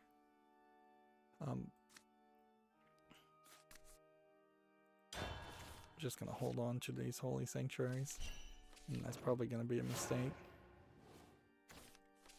Yeah, there's basically been no new news. I'm going through my Twitter feed very quickly here, and that might be a case that Twitter itself has just been down, which that would explain a lot, certainly. Yeah, I have like one game that got tweeted out 2 hours ago on what's on Steam, and a game that got tweeted out on 4 hours ago, so that inherently means that the only thing I have even to talk about as far as catching up is this game Paradigm Shift, which doesn't look like anything. It's free English. It seems to be more ambitious than average, but yeah, I'm not impressed by it.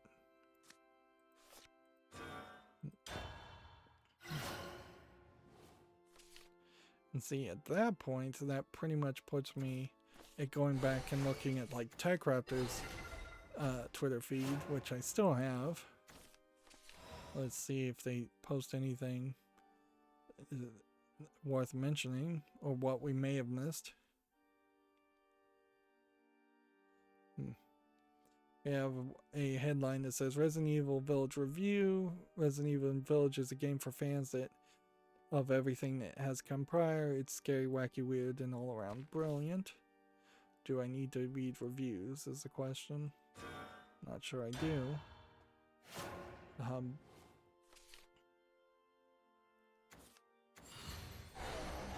Skyrim Special Edition's most popular perk mod can completely change the way the game is played. They're talking about Skyrim mod. That's not really relevant information. Tabletop.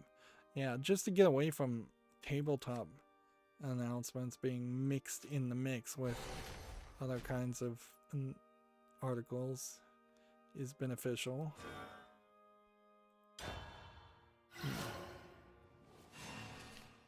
A game called Mayhem in Single Valley. They have a review for it. Talking about Valheim.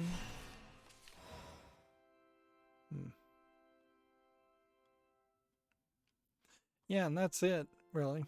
Like 3 articles so far that they put out over the weekend.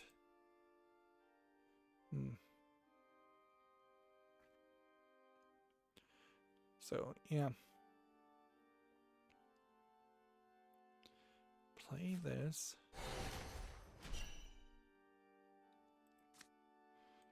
Establish this. And then establish that.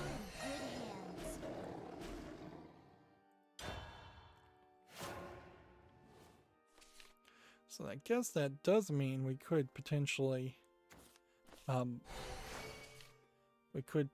look at some of these games on the follow list, although at this point it almost makes sense to reload because it's been so long.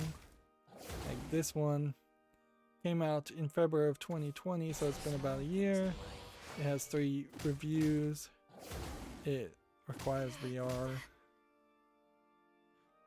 A VR horror game. It looks somewhat nice. And instead of hemming and hawing about it, I think I'll just say, I'll just not make a decision. Which that very well may be the future way in which I deal with a lot of the fault list, is that I'll just skip making decisions fairly quickly. See, if I did this, Today we'll lift some heavy scriptures.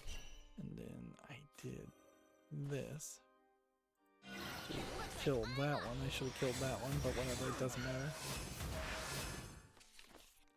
Then I did that. A fair a day keeps the doctor away. Harder, faster, Then holier. that means this can evolve for free next turn. Which means maybe I could evolve now, but I shouldn't.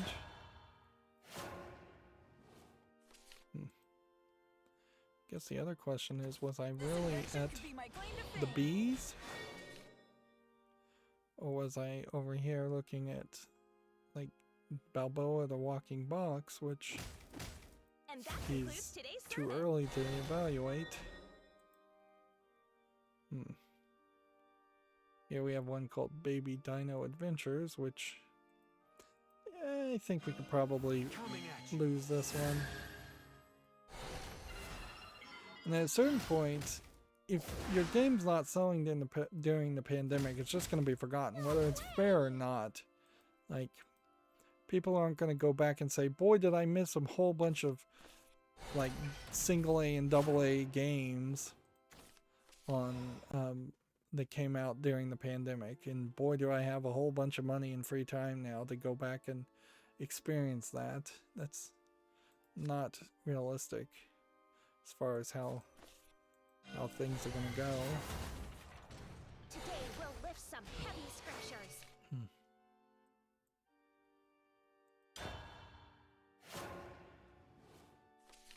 So yeah, Baby Dino is leading the fall list. Here we have a game called Back to Ashes, which is still early access, Pigs, where are but it is very positive, so that stays on the fall list. Here we have Bacon Rebellion, which hasn't gotten that many positive reviews as a top-down kind of joke twin-stick shooter. Here we have Bohemian Rhapsody, which is tagged as an LGBT visual novel. It is mostly positive at 70%, which is kind of borderline and frankly just not relevant 6 months in. It's just too much to ask, I think. shall give birth to a new world. Alright.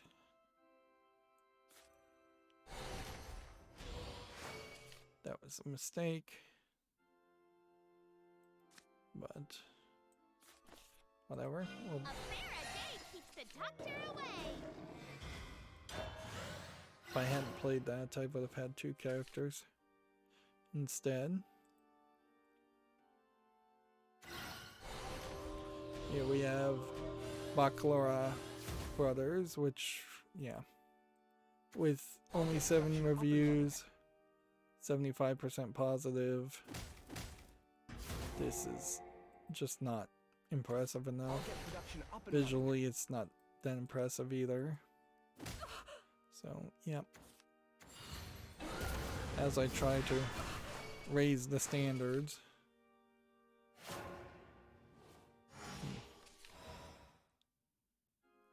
Okay.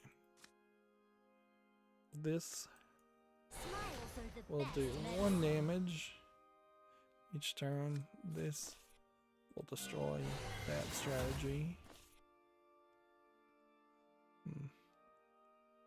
We want to evolve? No. Here we have Battle in Wonderworld. There's no reason to go any further in considering this. This is a terrible game. It's mixed reviews. So that can leave. Feel free to call on me see. Baldur's Gate 3 on the fall list. Still early access. So I guess we're waiting for it to get better. Come out of early access. It shouldn't be in early access. It's a big enough series to not get stuck in early access. I shall give birth to a new world. Here we have one called Bala Vita, which is like 360 live action videos, and there's more of an art thing, but then you have it like 54% positive. I think you need VR for this. Price is fine at $4. But yeah, even for what it is, it seems like it's not being particularly well received. You have a whole bunch of people tangoing. Like, this is the kind of game that feels like, oh, there was a dance troupe that couldn't perform, therefore they decided to make a video game. Somebody knew how to program or something. Thus, the world. Check that way. Impossible! There is not a soul without sin. Go ahead and My blade is wall your salvation. that way. Punish the wicked. Spare the innocent.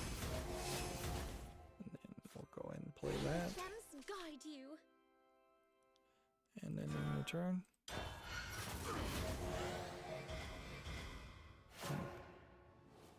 So yeah, that has to leave the fall list.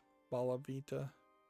Although I'd like a concept like that to work at some point. Here we have a game called Bandit Point, which looks like it's a VR archery game, but it kind of has no relevancy. And if something has no relevancy, that's a difficult choice to leave it on the fall list. Although I'm more lenient certainly on VR games. Oh Lord. The world cycles on. And I'd have to really know that there was a better archery fighting VR game, and I'm not 100% sure there is. Yeah, we have a game called Bangers and Mash that's still early access, and it has one review. Which, yeah, from what I'm seeing, doesn't seem good enough to keep the hope alive on that. Right. So we do this, To the zenith. For there, I will and rise. then do There is this, not a soul without sin. and then do this. Wings of light. Show your might. Punish the wicked. Let judgment fall. Good guinea pig. There we go.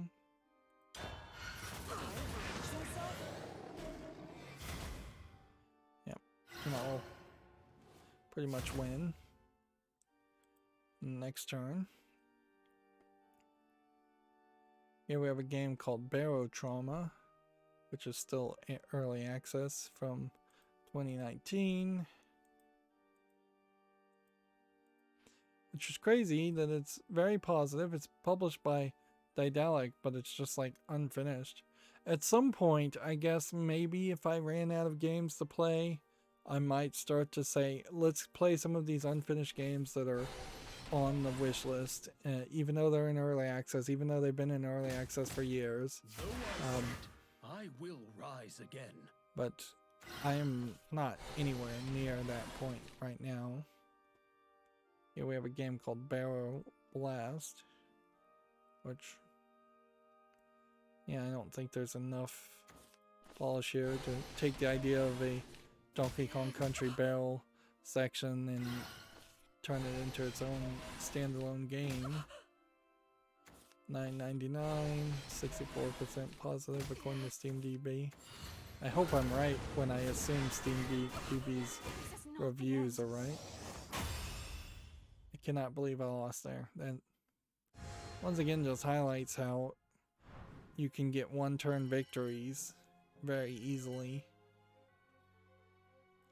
Oh well. Well, the only thing we could really try and get today would be to try and get the daily victories for the gems, so I don't think I'm going to accomplish that. So let's go through a few more games and then we'll call it a day. Here we have one called Basketball Madness, which is positive but early access. Is it VR? No. Seems like it's VR. Interesting. Well, I can't imagine why it says it's a VR game, but then it's not labeled as a VR game. See, a lot of people have these like profile features limited because of those limitations, and you know, you really haven't heard anybody really complain that they can't have that their game is not counting to their global achievements or a game collector accounts, which I don't even know what global achievements is. But yeah, this game came out in April of 2020, and since they made a game called Milk and Cookies and Tropical Air Hockey. Yep. I'm very iffy on this one because it's just mislabeled and because it's early access. But at a certain point, yeah, until I find a different VR game that lets you play basketball in VR in a similar way, this probably is the closest option we've got. Here we have one called Bato Treasure of Tibet, which, yeah, doesn't really look like much of anything. I don't know why this would even be on the fall list. We can get rid of that. Sometimes I think I just clicked the wrong button. Here we have Batora Lost Haven, which isn't even out yet. Well, it looks like it might be an interesting Diablo game. I need to protect myself definitely by not putting things out on the fall list if they are not released in any form factor. Like, that is really just compounding the issue, certainly as far as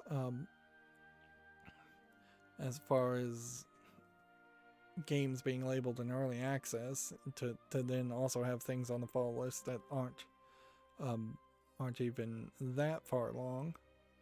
This Battle Axe game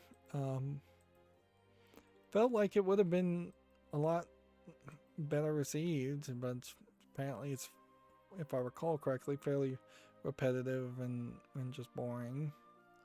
You can see it's mixed here, so we can just remove that.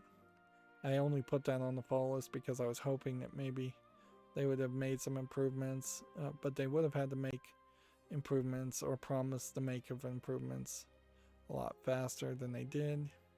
Here we have something called Battle Sad Boy, which sounds like a joke game. Yeah. Early access from October of 2020. We are not that far, at least from my scheduling of videos.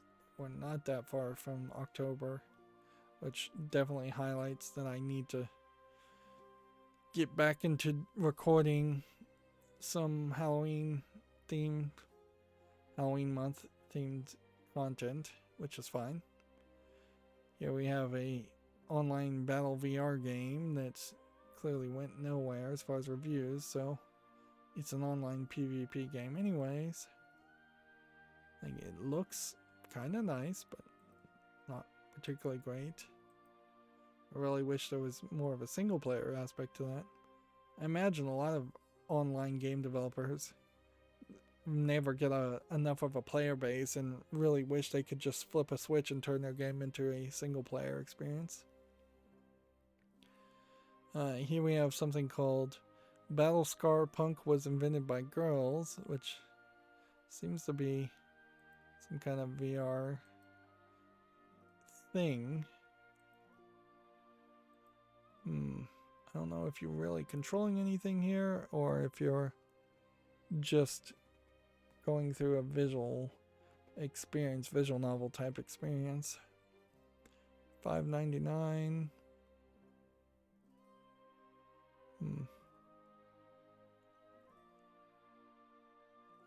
Yeah, it seems more like it's a movie than an actual game, which puts it in a weird position, certainly. But yeah, I'll leave it. I'll give it a. I'll think about it some more. At some point, deep in the future, I may get a VR headset. It may just be standard that everybody has a VR headset, and then a lot of these old games might make some sense then. Here we have a game called Beam, where you're rolling a ball and puzzling. This seems fairly iffy as a game. It's 93% positive, so as a puzzle platformer controlling a marble, like I could easily dismiss this as a marble game, but the quality on this elevates it, I think, enough to put it on the wish list. Not for $18.99 and not even for $11.39, but if it gets cheap enough. And I suppose at Beam, I have gotten the BEs started, so like Beat Saber here. Of course you would get Beat Saber if you had VR. So that's as good of a point as anywhere to potentially stop doing the flawless cleanup. I could just keep on going, certainly, but probably should, but I'm gonna say no. Like this game Beatdown Brawler, it's a shame. This looks interesting, but it has no relevancy. Even at 49 cents, a bad game seems like is probably a bad game.